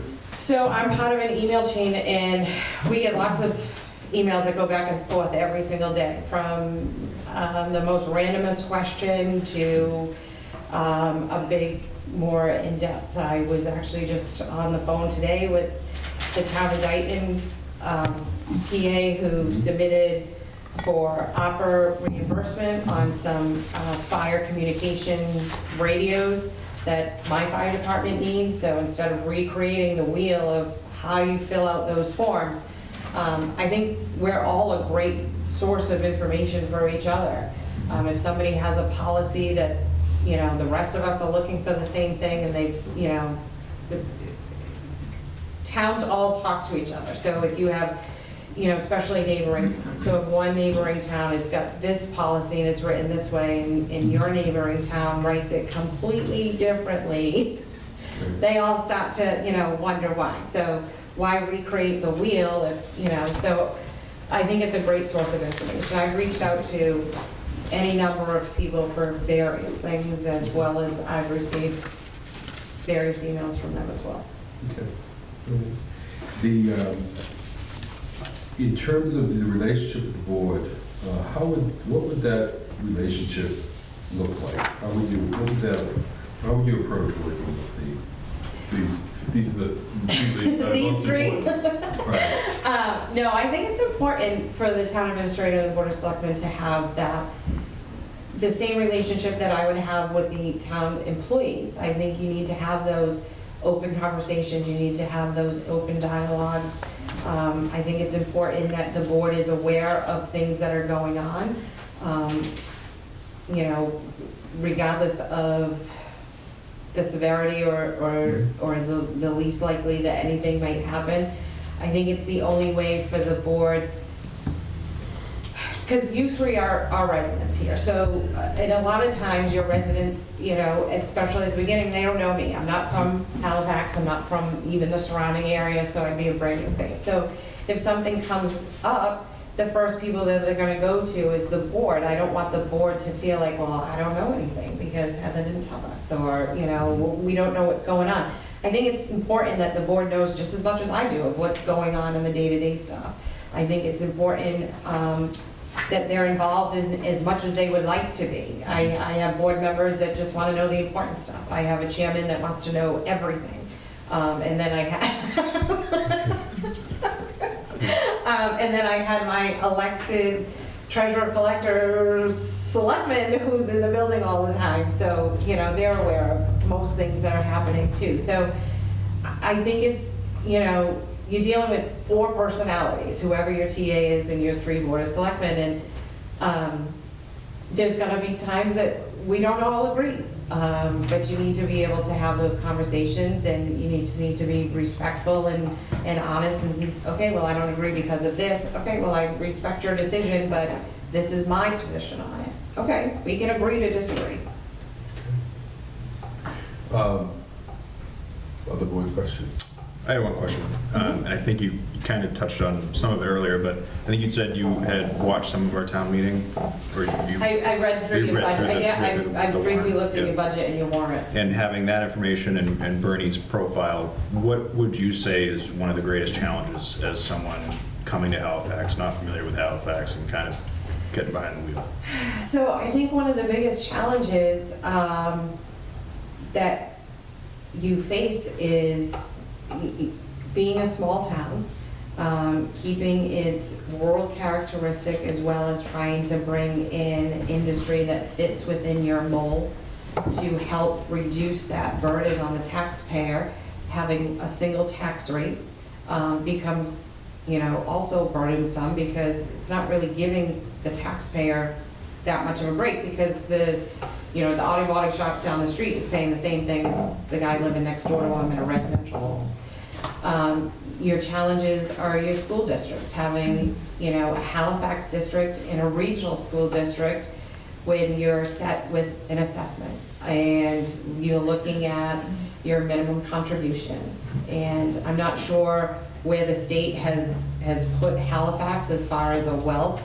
I imagine based off of looking at your tax rates reducing, meaning that your tax assessments are increasing because your revenue isn't decreasing, that, you know, the state is probably saying you can afford to pay more than maybe one of your other district communities that are in your region. So that is also a challenge, is being able to educate your children and make sure that by doing so, you're not decimating your public safety or your town hall or other things that are just as important as education. It's a fine balance, and trying to get there is probably the biggest challenge in communities like Halifax and Berkeley, when you have small residencies in one tax base in a regional school district. Thank you. Two questions. You and I talked about this already, but I wanted to put it out there. You currently have a business of your own. It's a part-time position you have over in Berkeley. Here it's not a part-time position. But you do have a business. What would be your plans if you were successful? Most of the stuff that I do in my business, I do remotely. And for the stuff that I would go in the office, I would transition it to remotely and hand off some of the responsibilities that I do to the people that work in the office now. And your number one priority would be? Would be the town of Halifax. Well, my children, and then the town of There you go. Halifax. Okay. Good answer. Yes. All right, so then I guess my final question, and then we'll throw it over to questions to you. I'm going to give you an opportunity to answer this question. Why you? Why should the town hire you? So, why me? Coming from a small community to a small community, I think gives me the advantage of some of the struggles that you do face, because we face the same struggles. I think being new in the position is a benefit as well as maybe a curse, because I've not been doing it for so long that it's, this is the way that it has to be done, or this is the way that it should be done. Okay, so let's look at it. How has it been done? Is it working that way? Is it not working that way? I feel that, when you're new to something, you become like a sponge, so you're soaking up all of the things and you're looking at different avenues. And my determination to whatever task is put in front of me, it may not happen as quickly as I may like at times, but the end result is still always going to be the same. Yeah, just to kind of piggyback off of that, just looking at your references, some of the phrases are, she digs in, she doesn't get rattled, she's ready for the next step, she's willing to learn, she's tenacious, and she's goal-oriented. So I have no question, you seem very, very hungry. But I will say, and I'm not going to pull any punches, we're a green board. We don't have a ton of experience here on this board. Yes. And I know you're a bit of early on in your TA career as well. So kind of piggybacking what Bernie says, do you think the newbies here could pull this off? I do. I might be new in what I am doing, but the team that I work with in Berkeley is not new. My town accountant has been there for over 30 years. The treasurer collector has been there for over 30 years. Our clerk is relatively new. Our police chief he's resigning this year, which I wasn't happy about, and he's been there for 37 years. These are all people for the last 2.5 years that I have just pulled all kinds of information from. My former TA had been doing it for over 20 years. I call on him and ask him random questions. Usually he's on the golf course. But no, I do think, even though the three of you are new to this, and I'm relatively new in the position, I'm not as new to what needs to be done. I have, a vast knowledge from A to Z on what happens in this role and what needs to be done, and the things that the board should be aware of, and the things that the board needs to be doing or should be doing. Okay, thank you. Any questions for the board? I think the only question, and I think Bernie, you and I had touched upon this, timeframe. What are you looking as? Tomorrow. No, Okay. No, I can't do tomorrow. Ed wants to leave. I can't do tomorrow, Ed, sorry. What is your time frame? I was thinking July 5th after the holiday. Okay. We have a pretty good fireworks show here on June 25th. Something you might want to put your face I at. will. Throwing it out there. Keep that in mind. I would say that's pretty reasonable. It's pretty reasonable. Yeah, obviously our time frame is as soon as possible. We were without a TA for a while. We were a 2-member board prior to the election, so we held off to have a full board to be able to do this. So we're eager to get somebody who wants to. Yeah, come I'd and work. like to just give his, I'm hoping to plan a vacation the last week of June. It's still kind of up in the air, but I'd like to just give my board as much notice as I could, if possible.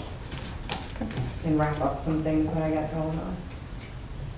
All right. The process from here is the board is doing its interviews, as was pointed out. This has been a long process, but the board is doing their interviews tonight, and then they'll be deliberating later tonight, maybe into a few more days, and making a decision, and then we'll get back to Perfect. everyone. All right? Perfect. Yep, Great. Thank you. Thank you. very much. Nice to meet all of you. Nice to meet you as well. Thank you very much. Thank you. Appreciate Thank you. Have a great day. You too.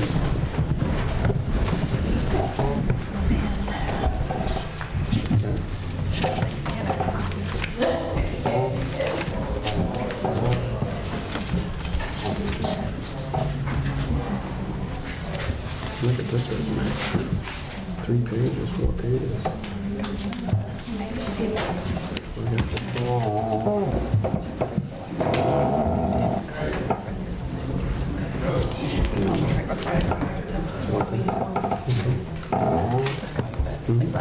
Absolutely. All right, where's T-ticket? Where's T-ticket? Falmouth. Yeah? It's by Falmouth, Is it? yes. I thought, My brother lived there for 40 years. I'm thinking of Tinkertown. Yeah. Tinkertown's Duxbury. That's Duxbury. All right, okay, thank you. T-ticket. Yeah, I never heard of that. All Tinkertown, this is a little sign. Yeah, Tinkertown this way. 3A and... Yeah. All right, let me introduce Ed Schwartz. Hi. Nice to meet you. Jonathan Seelig, nice to meet you, Ed. Nice to meet you. So unprofessional. Sit there. There you go. In the hot seat. That's it, you're on. All right, well, Ed, thanks for being here, and we have roughly 45 minutes and about 80 questions. Oh, boy. We don't have that much. Multiple choice. Yeah. Go with C. We really, When in doubt, see. That's it. we want this to be a dialogue as much as possible, so, we have a number of topics that we want to cover that I'll walk us through as sort of a little facilitator, but we'll start with the standard opening for any interview. Who are you and why are you here? Well, thanks. Thank you for the opportunity to meet with you tonight. I know I come from a little bit different background than what I'm sure you're used to seeing. I come from a more volunteer and putting my time in on the municipal side, not from a paid position. I spent my entire career in the private sector while supplementing that in the public sector. To my days as a city councilman back in Taunton in the 90s, to 20 years as the chairman of the Finance Committee in the Dayton Water District in Dayton. But you know what, municipal service was ingrained into me by my grandfather, my father, to myself. And it's in multiple communities, it's wherever we went. I give you an example of my uncle, who was the chairman of the Rainham Finance Committee for 20 years. And then he decided he didn't want to be on the Finance Committee anymore, so he went for 10 years on the zoning board. Then moved to Falmouth and became the chairman of the zoning board in Falmouth. So it was ingrained into me, municipal service. And I have a real passion for it, and I really enjoy it. And I got to the point in my career where I have the opportunity that I can move over to the municipal side. So that's what brings me here to this point. And you know, Bernie, I went back in the day when I early on decided that I wanted to make a career change. I reached out to guys like Bernie to get advice, and other town administrators to get advice. And one of the people that I really relied on was the town administrator that was the first town administrator in Dayton. And she said to me, she's no longer there, but she said to me, she said, Ed, you have the perfect mentality to come and be one of us. So I pursued it, and I looked for that opportunity, and this one I know it's been open for a little while, and Bernie and I had a conversation back in January, and he said, will you still be interested if it stays open? And I said, absolutely. Absolutely. I have a passion to be on the municipal side. I think I bring a lot from both the private sector and the public sector to be able to step in and be the next town administrator for Halifax. So I appreciate the opportunity. Let's talk about your, what you see as the role of the town administrator and how your style of management matches up with that. Sure, sure. So the way I perceive it, and one of the things that I did in Dayton was help to develop the first town administrator in Dayton. We didn't have, for 17 years that I was there on the finance committee, we didn't have a town administrator. So I've seen the growth and the development of the role, as well as working with the selectmen to develop that role, that it's really to provide the information, be the conduit on a daily basis between the Board of Selectmen, to not just those employees in Town Hall, but the residents, and be able to communicate and be the communicator to implement that message and the policies that are developed by the Board of Selectmen, and to be the forethinker, to be able to put the planning together, whether it be a 60, 90-day plan, or what do we want to accomplish over the next year, and what is our outlook the next 5 years. So it's about planning and being that communicator. Okay. So how's your style match up? So I'm very open, and the most comments I get is, Ed is who Ed is. I'm a very, you'll know at the end of the day who Ed is. He's not hiding anything from anybody. He, most people, you get into a conversation about something and it turns to what we can't do. I'm more of, I want to look at it as what we can do. So that's the style that I take, and I really believe in open communication, and people can have differing opinions. People can see facts differently and have differing opinions. But at the end of the day, my style is to be able to come to conclusion, come to agreement, or provide all of the information that's necessary.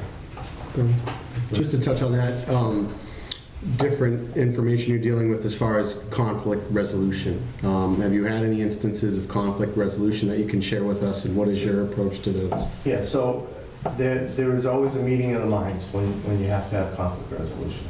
I've been in situations, that's why I take the what can we do attitude, because in a conflict, it's not about what can we do, how can we not figure it out, it's about what we can do. I don't know if I can highlight a specific situation, but it depends on the conflict. I mean, there are the facts of the conflict matter, because I can share with you in my private sector how we came to conflict resolution on a multitude of different, with the major customers that I've called on over the years, as well as being a senior manager, employee conflicts that I've dealt with. So, some they get resolved with termination. Some get resolved with a plan. Some, you just have to agree to disagree and move on. I am not, you follow by the facts. And that's how you resolve it, is you follow by the facts. Thank you. Yeah.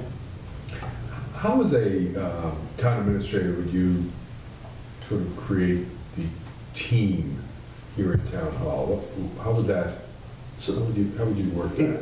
It's about being open, and I think, one of the things that I found that helped to create the team in Dayton, because that's what we had to create with the somewhat of lack of leadership to pull it all together. It was a rotating door. I mean, yes, we had the Board of Selectmen, but we had 15 different members over a 11-year period. So there was a lot of change. So we as the finance, I was the common theme. In Dayton, I was appointed 19 straight years, because they are one-year appointments to the finance committee. I led the finance team and had an open door, and every department head, and I would say you could talk to them top to bottom, would say, if I needed to go to someone, we would go to Ed, because he will listen to the facts, and that's how you build the team, is by listening. You have to be a good listener. You have to be able to state the facts, and that your way is not always the right way. You have to be open to others, and build a team through trust and respect. If you were a town administrator, what would you do in terms of staff meetings, department meetings, how would that work? I guess it would, I'm a big about having a staff meeting, whether it be a bi-weekly or a set schedule to have, and believe it or not, one-on-ones also. You have to have that group setting at times, but there's a real importance to having one-on-one conversations.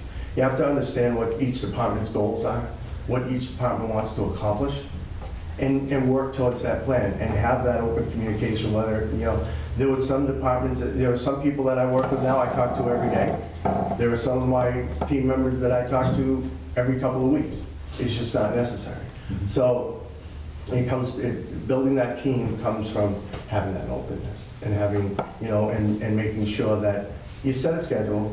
Everybody, you want people to participate and being open to it and having the schedule that works. I mean, I wouldn't sit here and tell you, yes, we have to have one every third Friday of the month, because I don't know.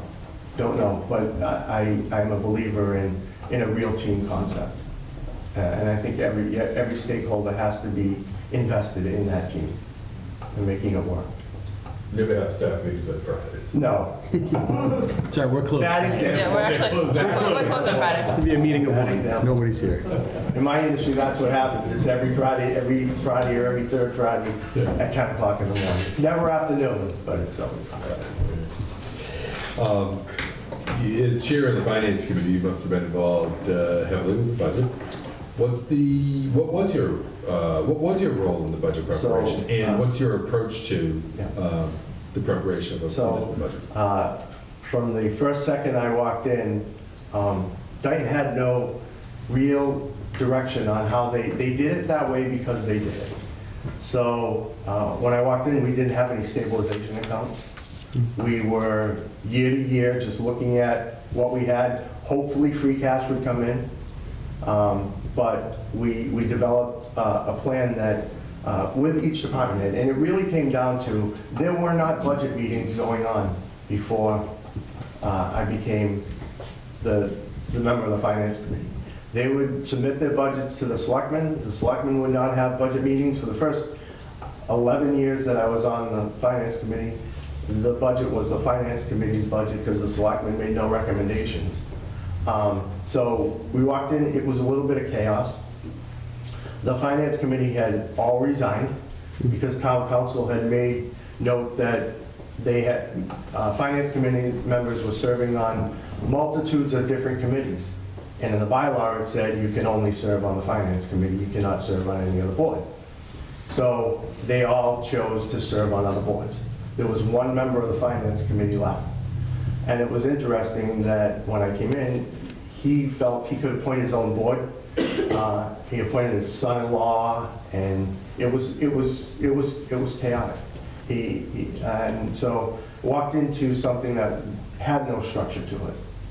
So working with what was then a new town accountant and the treasurer, and then the treasurer who went on to be the treasurer of Mattapoisett, and so she and I and the accountant sat down and we came up with a process. And I led the example, and by the time I left, we had everyone involved at that point. The meetings became that the selectmen would come to the finance committee meetings so we would be aligned. So we developed a budget, and at the end, we sat in a really good financial position with both a capital stabilization account, a regular stabilization account. Every year in and year out was free cash. And we also were an early adopter to making sure that we made a significant contribution to OPEB. So it was a budget process, but it's a process. It's making sure that the financial team is aligned to build it.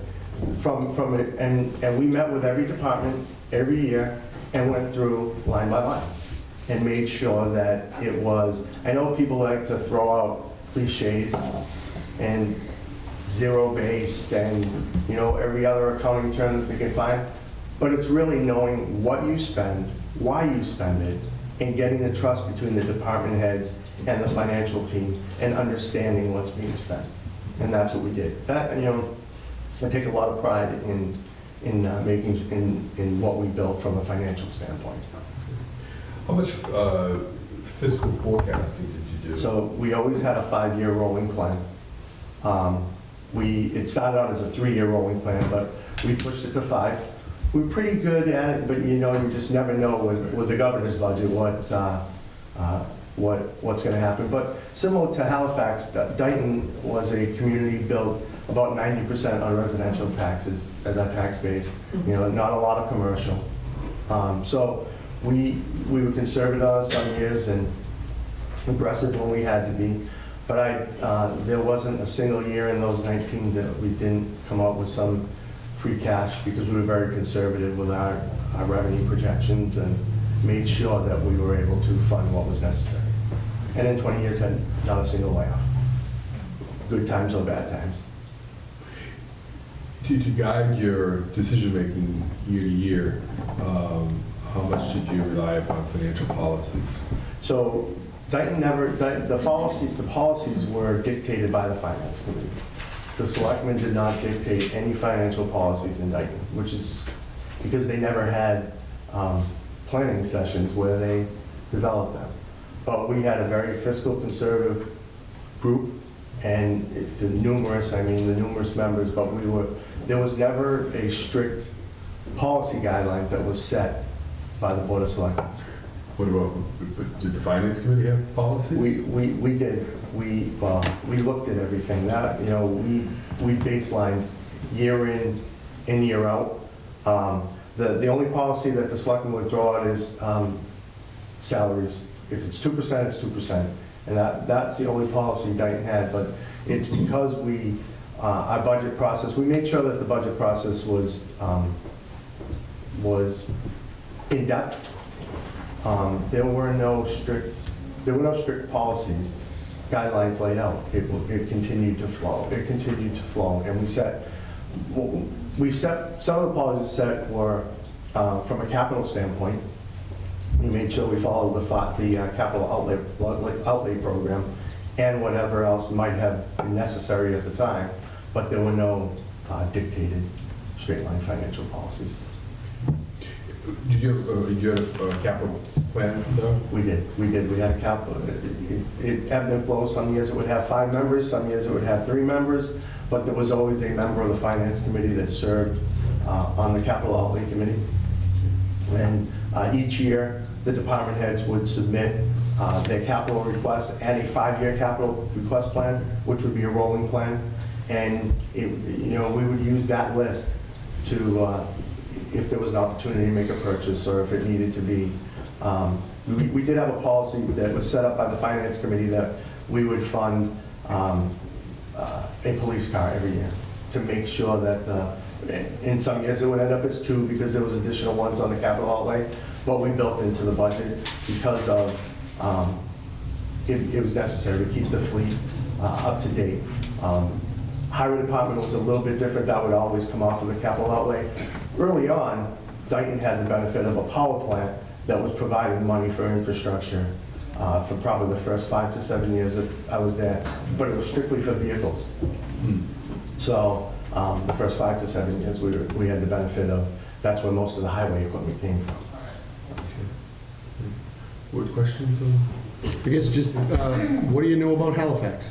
So, good question. Yeah. It's roughly the same size as Dayton.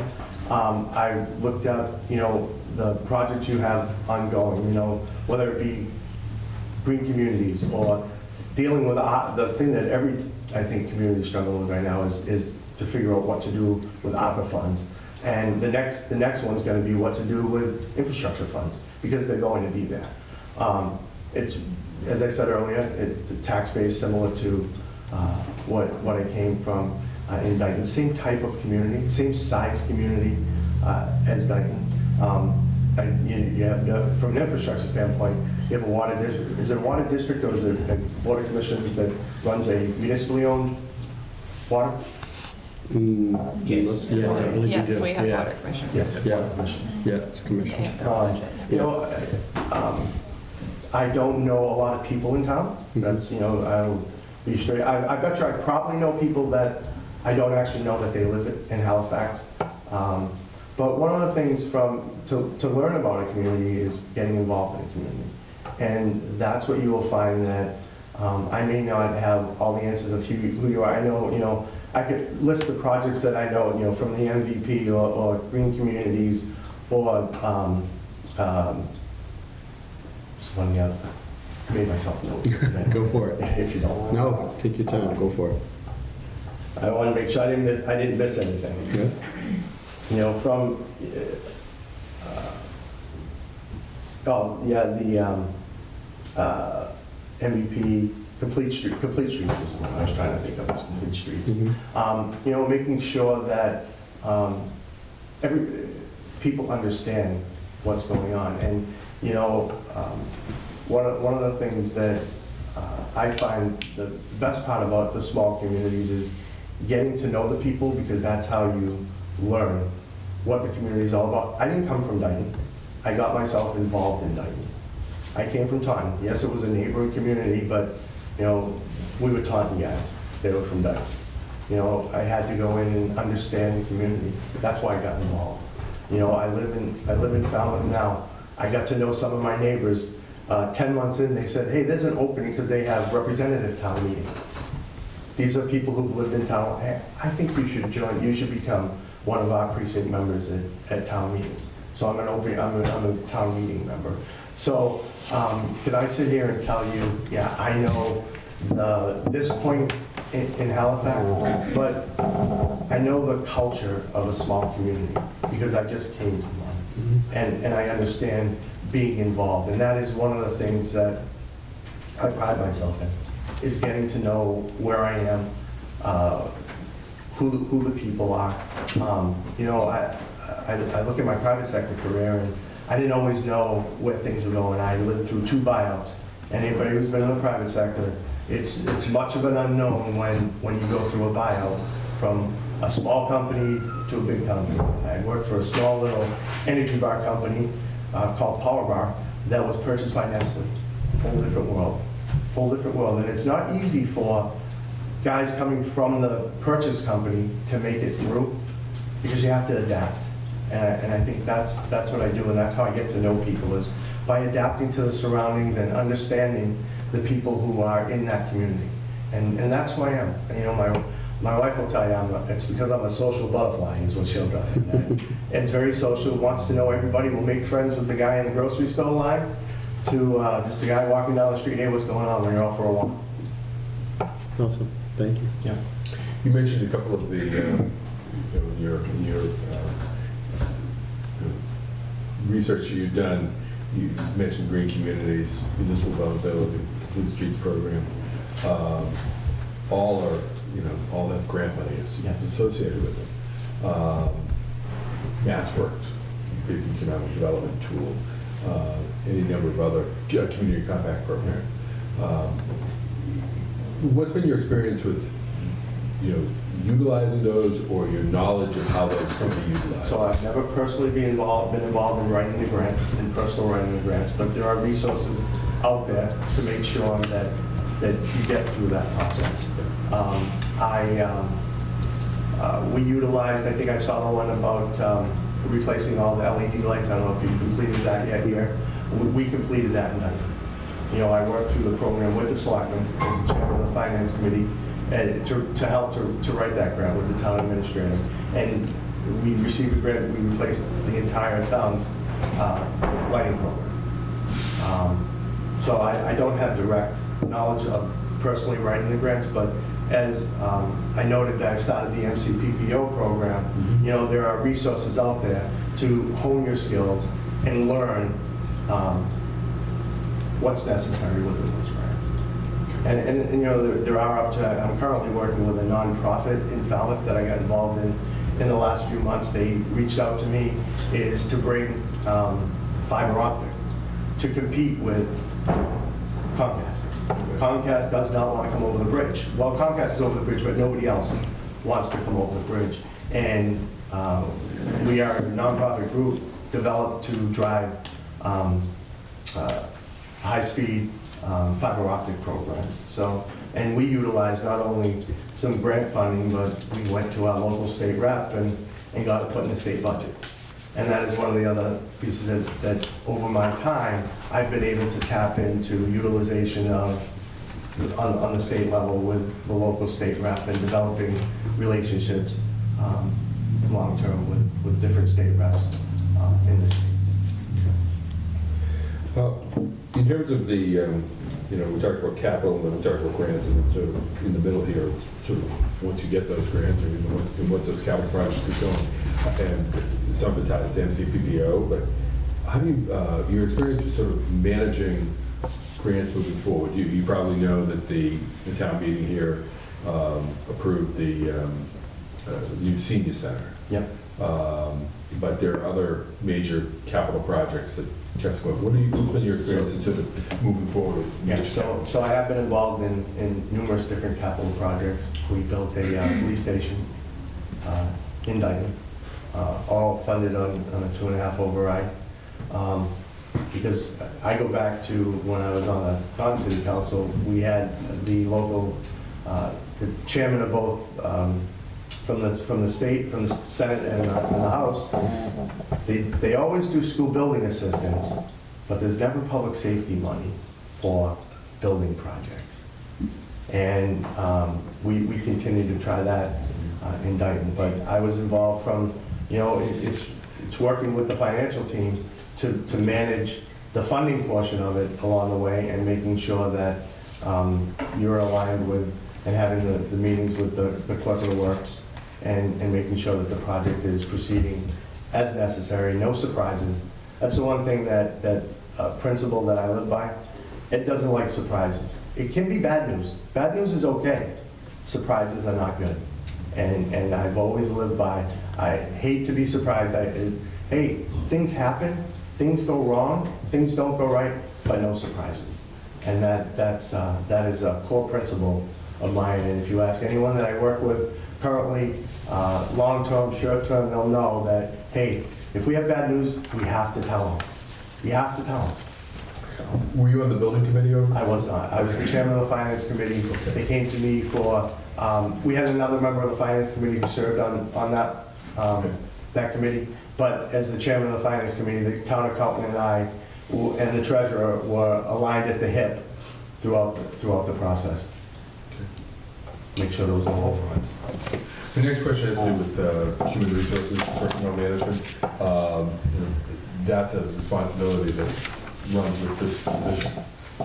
What's been your experience in dealing with human resource processes, discipline, hiring? Yep, both in the private sector and the public sector. I served as the chairman of the water district, which we were responsible for the entirety of the water district. Served on many hearings and disciplinary degrees of disciplinary, as well as different medical issues as it came to that process. But it's following the process. In the private sector, I've had the pleasure of hiring and letting go employees. On the town side, I've served on multitudes of search committees to fill the town accountant's role, to fill the town clerk's role when it was before when the town clerk left to appoint in the interim until the next election. I served on the town administrative search committee in Dayton. So I've been part of the whole process one way or another. I served as the city council representative to the bargaining unit's appeals hearing back in the late 90s. So I've been part of the entire process from writing the job description, as we wrote the job description for the town administrator, as well as writing private sector job descriptions to disciplinary and hiring process. Have you been involved in collective bargaining? I have negotiated contracts at the local level, primarily with the water district and in my time on the housing authority.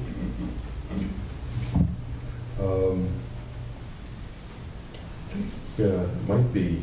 I had something here about citizen relations, but you've already told us you talk to people in the grocery store. Yeah, I do. You reach out and the social butterfly is the term.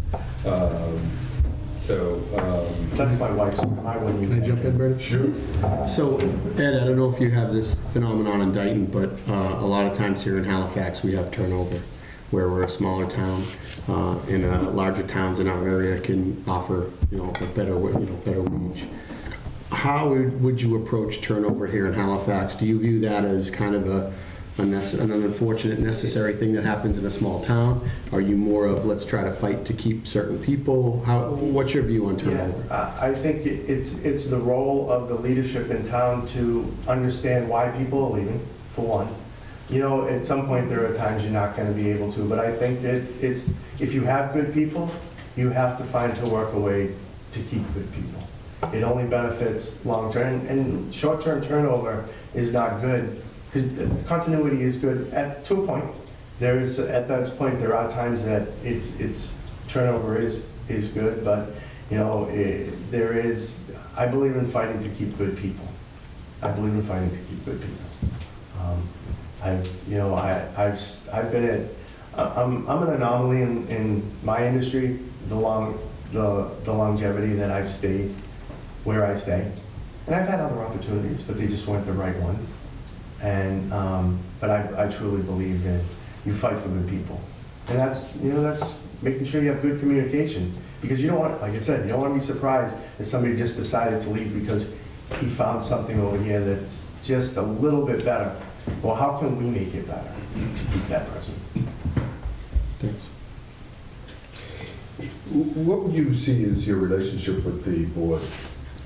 In terms of, do you have a specific? How would you work with the board? How would you communicate with the board? I think it's the responsibility to have very open communication, and there'd be time. It's the administrator's job to provide the facts and provide guidance when necessary, and take the policies that the board enacts and enact them, and be the day-to-day liaison, not just to the board, but to the employees, to the community in general. And I think that's the relationship of keeping it open, but also being able to provide the board. So you can disagree. That's fine. It would be my role as the administrator to say, hey, but could you think of it this way, and provide additional facts to not bring someone to my point of view, but just make sure that the board has all of the, hey, you might have thought about it this way, but can you think about it a little bit this way? This may change, this may be the right way to go. But I just think it's really about open communication, whether it's a quick email during the day to say, hey, this person came in and mentioned this, and they mentioned your name, I want to make sure that you know. As much as I don't like to be described, I'm sure the I think board that's doesn't like to super come in. important. There's nothing like walking into a meeting Right. after not having one for 2 weeks and having a whole bunch of stuff sitting in front of you and realizing you don't know what you're looking at. Right, exactly. I totally 100%. So it's communication ongoing. Even if it's just a, hey, this came up today, this might come up in the 2 weeks. I'm not just going to send you an agenda 2 days before and expect you to have all the information. That's my responsibility to make sure you are prepared when you walk in. I can't guarantee that someone's going to walk in from the town on the night at open time and bring something up, but it would be my responsibility to make sure you have all relevant information and everything that comes in front. And that it's very important. It's extremely important. I don't want to throw a multi-part question out. It's all too overwhelming, but I guess sort of a closing question is, this would be your first time as a town administrator. This is a variation of the question that we've asked the other candidates as well. This would be your first time as a town administrator. What in your past has, I'm going to give you an opportunity to speak to the experiences you've had in your volunteer positions, as you've described in volunteer positions, that has prepared you. How would you find out what you don't know? How would you you know, Yeah, I asked myself that question. Yeah. How, there are gonna be things, that, sitting on the side, yeah, I feel confident. I know I can do the job, but I know there's things that I don't know. Yeah. And that's whether that's every day in my life in the private sector, or coming to a job here, or going to a new company. There's things I don't know, but that's what you have to rely on, the resources and your own ingenuity to understand those. It's the, hey, 5 o'clock drive home conversations that I have with a Mallory Aronson in Swansea, or Mike Mullen in Dayton, or it's a reach out to someone in the water department at here, or another community that I know, and understand and learn the things that I don't know. One of the things that I will make sure that walking in, I have myself developed a 30, 60, 90-day plan of some of those things, because I will have asked someone, hey, what did you do in your first 30 days when you became the town administrator? What are the things that I need to be looking for? So I know there's things that I don't know, and I'm very open to finding ways to learn them. And I won't be afraid to call, whether it's the chairman of the Board of Selectmen or any of the members, and say, hey, I know I've heard this, can you justify this is what happened, or this is how you guys do it? And if you're not open to learning something new every day, then you'll struggle to jump into a new role. And I want to learn something new every day, so I will utilize every resource available to learn what I don't know. Because I think I do know, I've learned a lot over the years, or I wouldn't be sitting in front of you today if I didn't feel that I can do the role. so I guess that's, maybe I could just stop there, but I'll give you one more, why you? So why me? I think after listening to what I could bring, I'm very passionate about what I want to do. And I know there's probably an only, why does he want to leave the private sector? It's because I love getting into a community and being involved in it. And I think this is the right opportunity, from what I've read, what I've learned, my conversations with Bernie going back about 5 months now, and when the position became available, and talking to his team, that I think I'm the right guy to help you guys to take that next step. I know you had a long time town administrator here before, but I can bring some new ideas, someone who comes from the private sector but really has a passion for getting into a community and understanding the community. And I've always wanted to do this, and I'm in the perfect right. I've had conversations with my wife long term. My wife has been the one that I struggled with. Okay, she had to make a change because the hospital she worked at for 32 years decided to close the maternity ward. So she went to one of the other ones and then tried to go to a different one, and they closed the maternity ward. So, we both sat down and said, you know what? We have to pick and choose what we want to do for the rest of our lives and how we do it. And I said, I've always wanted to do this. And it's not like I'm ready to retire. I want to learn something new. I want to do something different. I was in the food business for 34 years, and I've always wanted to do this, and I'm ready to do it, and I'm just looking for the opportunity. I thank you guys for the opportunity. Do you have any questions, Russ? No, I just, I think, so you had some turnover in the board. I will just tell you that it's not really a question to me. When I'm used to those types of things, and people who are also coming in new and learning things together, I think that's a huge benefit. I really don't know anybody's true background other than it was held up because you had some turnover in the board, and I hope for the opportunity to learn with people who are also willing to learn. It's more of a statement. Great. No, it's okay. So, You're supposed to end That's a good closer. Isn't that true? It was a good closer. Yes, in the form of a question, please. but thank you. I appreciate it. Thanks. Thank you. Good to meet you. Thanks. Great stuff. Thank you. Yeah. I got our work cut out, guys. They're all lies. No, you didn't. They're all lies. I'll tell you. They're all lies. Do you, Thank you.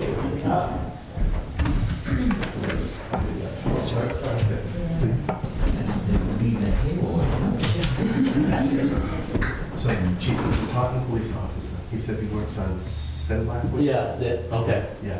Oh, He has the very same good. last name as me. Oh, okay, yeah, yes, good man. Yeah. Okay, so now we have discussion of the appointment of town administrator. Yeah, and, you know, I'll just throw this out there that,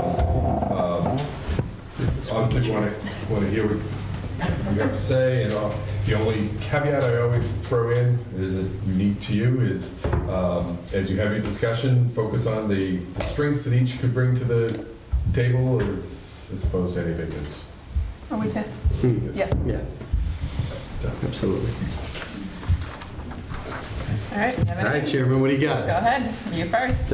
I think they're all, I think all three of them are great candidates, and I think all three bring different things to the table. It's going to be an interesting mix, though, because like I say, we're a green board, and I believe while those three are qualified, they're a little green as well. So it's a tough decision. Honestly, I think it's splitting hairs at this point. So that's my first pass, but I'll stew on it a little bit First more. pass. It is. Alex? I did like how all three have experience with regional school systems. I liked that Dennis and Ed seemed to have strong financial backgrounds, whether it be private sector or in the public sector. Two of the candidates have some experience with grant writing in that process. One is already in the process for the MCPPO. The other two said they were open to it. All three seem to have a pretty proactive approach to HR, a good understanding of town management. Yeah. I did 30,000 footnotes here.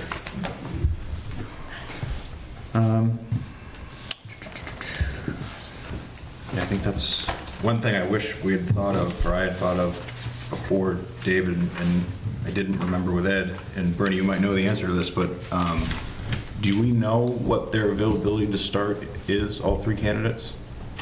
Heather, we did. Yeah. Yeah, I did answer that, good Yep. point. July We 5th. get that with I would say that the other two would probably be in the roughly the same. Same timeframe. Timeframe. Okay. Probably, about a full week Okay.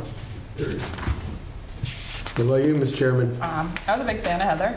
I like her drive. I like her determination to want to come in and kind of get her hands dirty and do whatever she needs to do to help. But I was also a big fan of Ed too. I think that he has that same drive. He just comes off a little bit different. And I think he's willing to do the work and put the work in. And I think he's very passionate about wanting to do this job.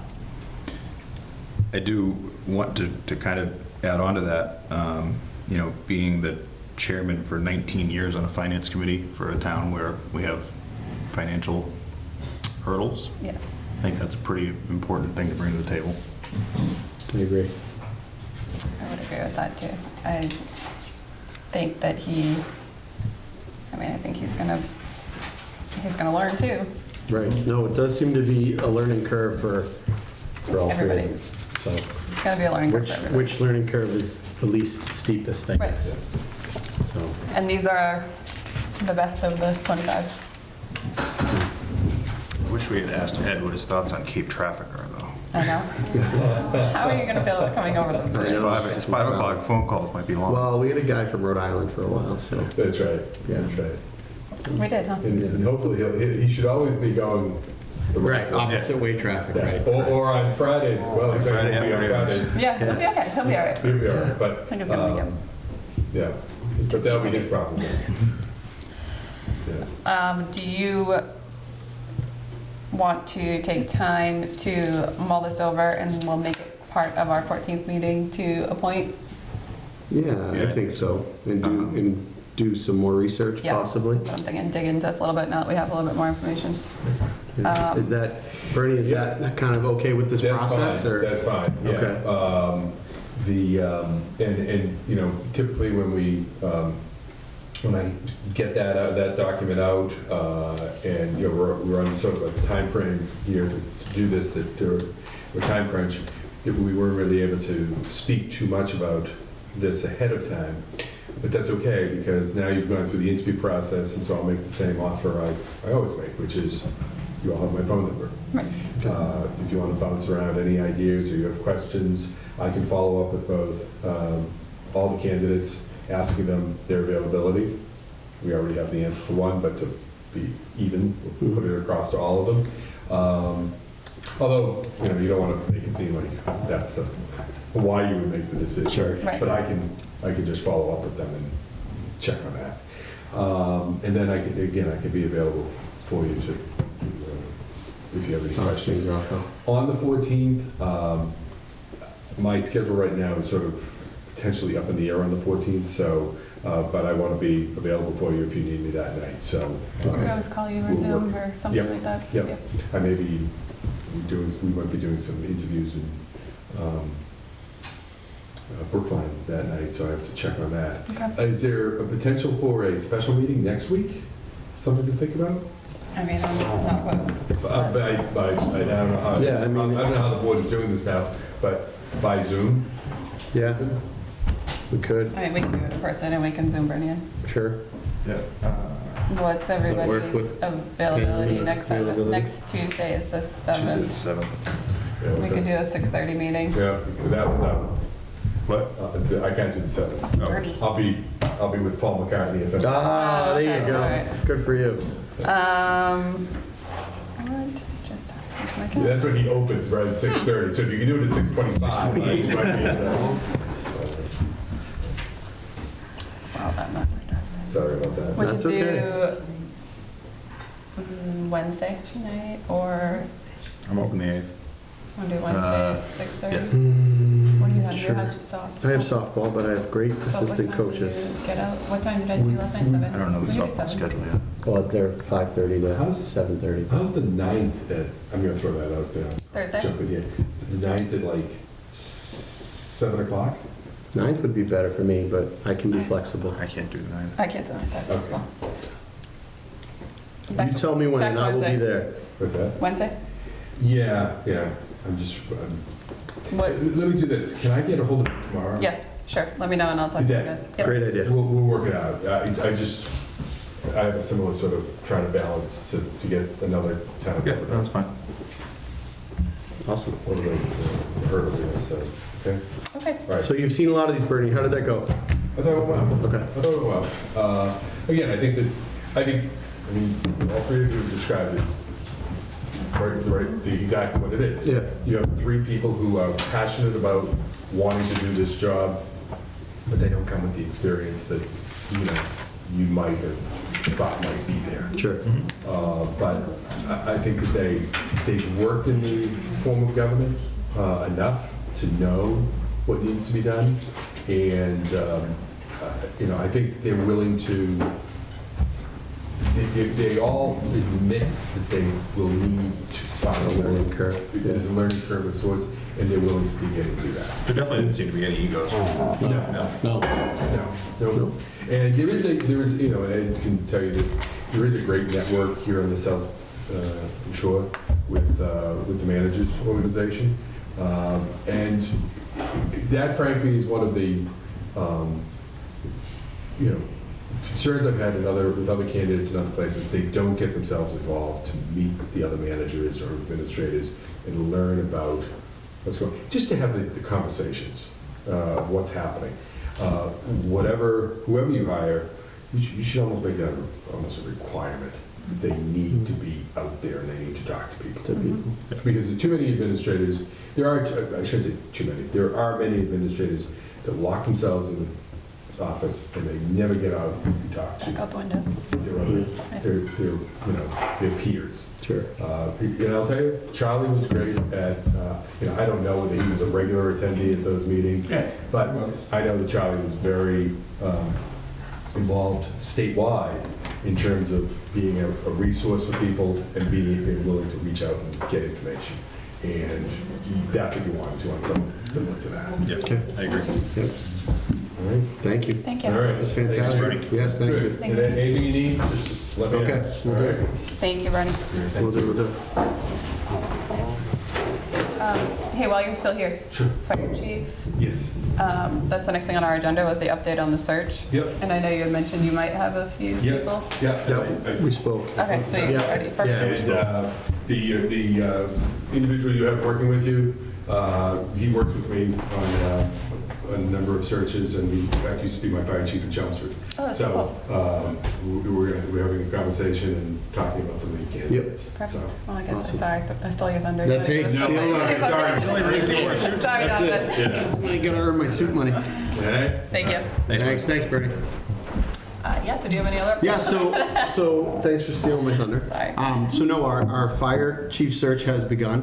I have received 5 resumes so far that I'll be passing on to Jack that Bertie was referencing. We are using a company to kind of handle our search.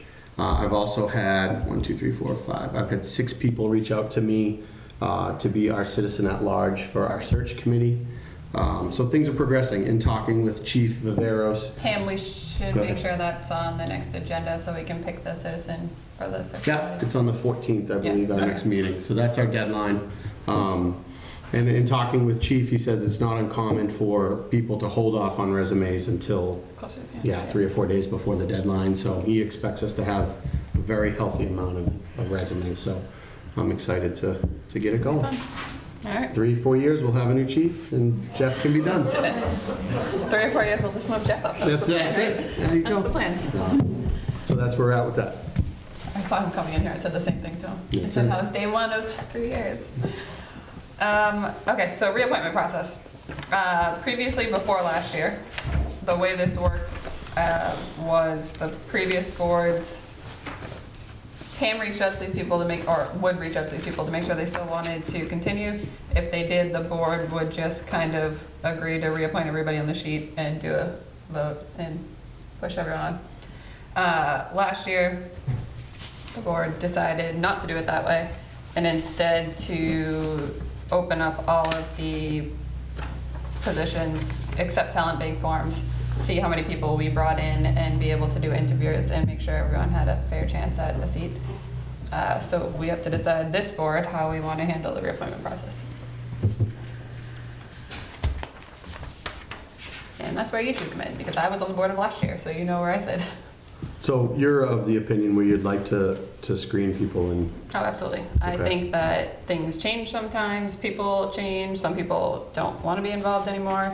Some people might be too involved, and we might see one name on 7 of these committees and have a whole bunch of talent bank forms and not have anyone on any committees. So I think it's important to make sure we have as many voices as possible involved in these situations. But that's my opinion. right? Alex, you got a take on it? I don't want to discourage anyone from volunteering to help with town affairs. And I feel like pushing through a blanket list of reappointments kind of sends the message that we're not interested in hearing new voices. Do we know how many talent bank forms we have?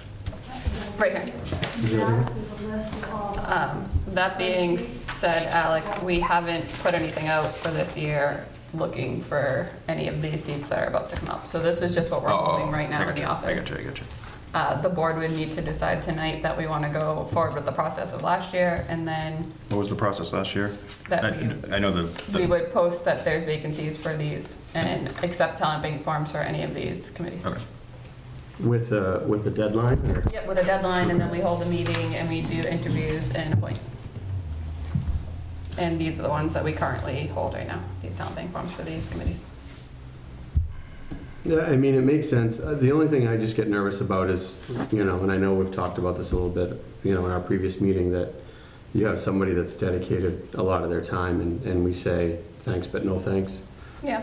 Which is the I get that. one part I struggle with. But I get your point too, where, if there are people out there that have some talent and have some drive, and that might be able to help these committees go even further. Right. So that's where I'm kind of torn. Sandy? I just wanted to see it and I don't know who's up for reappointment this year, but last year, the police chief and myself were up for reappointment, and the message came across that we would have, that our positions were also going to be opened up. So I don't know if you have any positions, paid positions that are appointed on your list, or if you're just talking about the volunteer boards, and I think a distinction should be That's made. interesting. That's a good And I point. also feel that at some point, telling people who have volunteered 3 years of their time and want to stay on the board, to say, well, we want to open it up to everyone, is a little disingenuous. I think that some consideration should be given to the person who, whether they want to be reappointed, and also the board, and asking the board, do you feel that you want to, I mean, there are, and don't get me wrong, there are people on boards who don't show up, and definitely, those people should be looked at. But I think you have to talk to the boards as well, as far as what is your feeling about this person on the board, and We did that last year. what We kind of had conservation come in, recommendations. we had people come in from the boards. I wasn't and- aware of that. Yeah, Yeah. so we can open it up. I would like, where I'm No, new, that's valid. yeah, where I'm new and I wasn't involved in any of that stuff, I would like to get, I think that's a valid Yeah. point to talk to the boards, you know, Amy. like with Amy's board there, like, I'm sure you have a good feel for your board. Where I lived. Oh, you're elected. Yeah, I wanted to just say that designating certain people and then not designated others can be looked at discriminatory too. So if you want to do it, you should do it across the board, and just, it might make it so that somebody could be interviewed and they stay. It doesn't mean that an interview is gonna make it so that they can't stay. Right, I was just thinking with Sandy's point, where I think some of the best resources as to how effective that person is on that board is that board itself. right. You know, I don't sit in on these board meetings, so I don't know who the shining stars are and who the non-showers are. you Agreed. know? So But I think that if has we to be invite these factored in. committees in and have them sit in the interviews with us and let them give their recommendation and then we give ours, that's probably the best way to go about it. Did you have something there, Barbara? Just throwing it out there, what if somebody who is on a board and has given a lot of their time, Hmm. 1 term, 2 terms, 10 terms, and they've been here, you entered the board that they're on, says it's fine, and they continue to want to serve, and you just say, yeah, no, we need some fresh blood in here. I think I agree with Sandy, that's a little bit hard to swallow, because you're voting them saying, thanks, but no thanks, you're done. Right. You need fresh blood, so Right. that's going to be on the board. I know. It happened to a few people last year. Yeah. I know, I can see, as I said, I can see both sides. I can see if we have people hungry to help, and then I can see somebody that's been in a while and has dedicated a lot of their time It's and definitely has, not and has done a lot. So that's personally where I'm struggling. It's also is- a downfall sometimes with having people who just sit on boards for a long period of time and get stuck in the same stuff. Sometimes it is, sometimes it is good to have new people. For a lot of years in this town, Hmm. nobody was volunteering. Sure. So the reason many people are on the same boards Because and they needed even people. go to multiple boards is because nobody else was stepping And up. last year Sure. with what we had changed, so many people came in and we have all these town bank forms. So I think that's an important thing to look at. So how can we do the best of both worlds here? So I think what I'm hearing is we should open these boards up to interviews and we should involve the committees. And we should do it for the whole list because, like, as Troop said, we don't want to cherry pick and be I know we can't discriminatory. cherry pick. Right, I mean, personally, I want everybody treated the same way. right. Sure. But Treated the same way, but with, I do think you have to give a little bit of consideration into, yeah, but Time like, how do you invested. pick that? Okay, so you served a year, you served 3 years, you served 5 years, and then what becomes too long? I think if they come in and they have the interview and we speak with their boards and our board agrees Sure. and the other board agrees, that's where we're at, but they still have to go through the process. sure. Right, but as part of the interview process, you can take tenure into account. Right, Correct. I'm sure they're gonna tell us that. I didn't so. mean treat everyone the same as if they've been here for 0 days. Yeah, yeah, yeah. I meant, Starting fresh. I'm not gonna cherry pick on Yep. which commissions and boards that we're Right. going to talk to or not talk to. I think that's right. We're having with that issue now with the COA, in terms of, board, and, someone should be able to step down at some point because of the fact that there's not any kind of progress going with the board itself, and that's why we didn't have Right. a our situation with the veterans. Right, right. The parade, so. Could we proactively reach out to boards, Pam, and see if there are members that are looking to hang it up? And start Well, we with reach that out- first step? We're gonna be out of time now. June 30th is what we have. We have to make this decision tonight. Maybe just, like what you guys are doing, interview the person that's kind of up their terms up. Mhm. Put out the town bank forms, whoever has filled one out for that board committee. And if that person comes on board and they say, you know what, I really don't want to do this anymore, thank you. And then that person, you gave them, not gave them. We had a couple of them last year where you reached out and said, we're gonna open the process, and we got the talent bank forms, and a couple of people were like, you know what, I did my time, let other people Yeah. step into Yeah. it, so. But you guys gotta also think, if you guys are gonna interview all these people, Mhm. the night's gonna be, Yeah. Yeah. it's We gonna broke it be- up, we broke it up into 2 meetings last year. but the appointments are up on the 30th of June. Right, so we're gonna have to move this. Right. So we need to decide tonight what we're going to Can do. we do like And a, I gotta set this all up. can we do a Zoomathon? No. No, we won't do a I Zoomathon. mean, it's a lot of, it can be done like Charlie, asked all these people, but it's a lot of work. Yeah. So we have to decide tonight what we wanna do, and then the 14th, Okay. I would say we would bring in part of this group. That's 2 weeks. And just to clarify It's too, not a lot of time, because if I'm not come back till, Monday, Monday. so then I gotta contact these people, I gotta contact the people. Well, we might have to hold a meeting the 21st then of just the appointments. Can't do it 21st. and are we looking to do this every year? Every year there's somebody up. So this is what we did last year. So, yeah. Okay.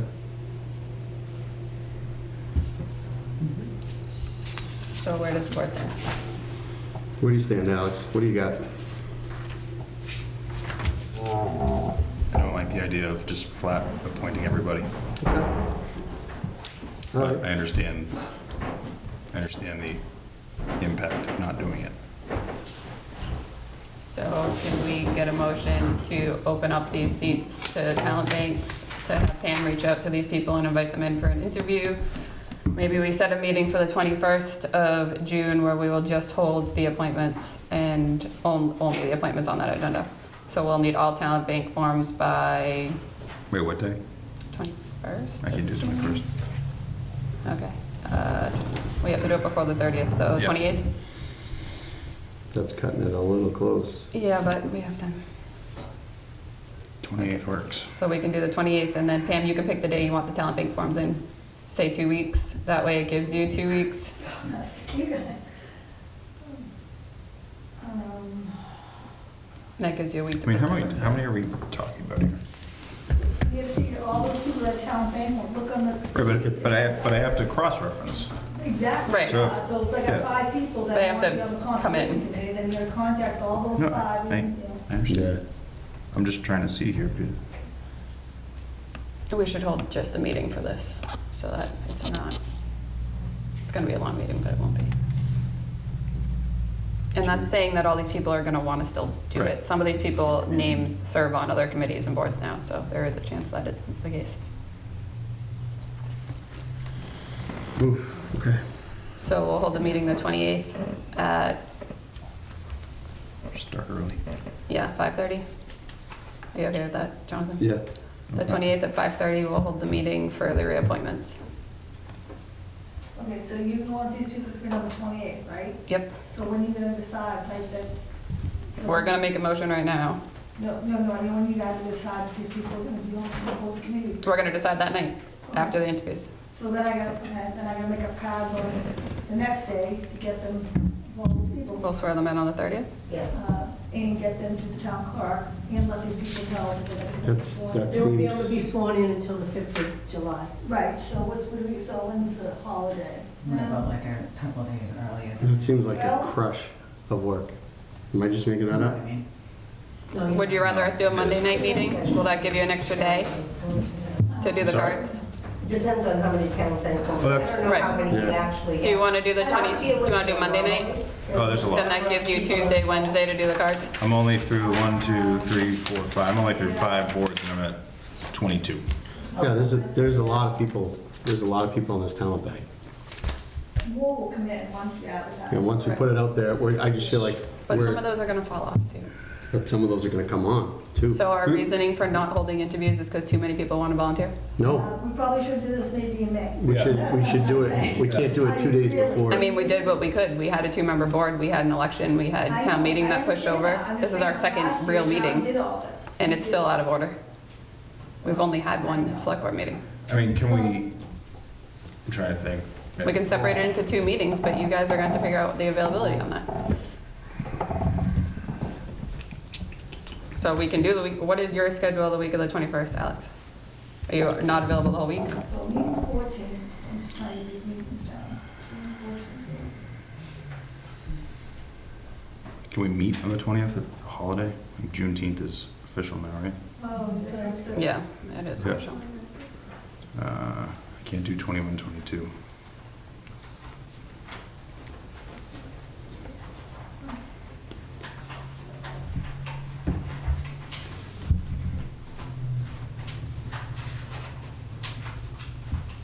You have nothing that week that you're available, right? I That whole week? said I can do Thursday the 23, Friday the 24th. Okay, so why don't we hold No, one sorry, meeting? Just that- Thursday the 23.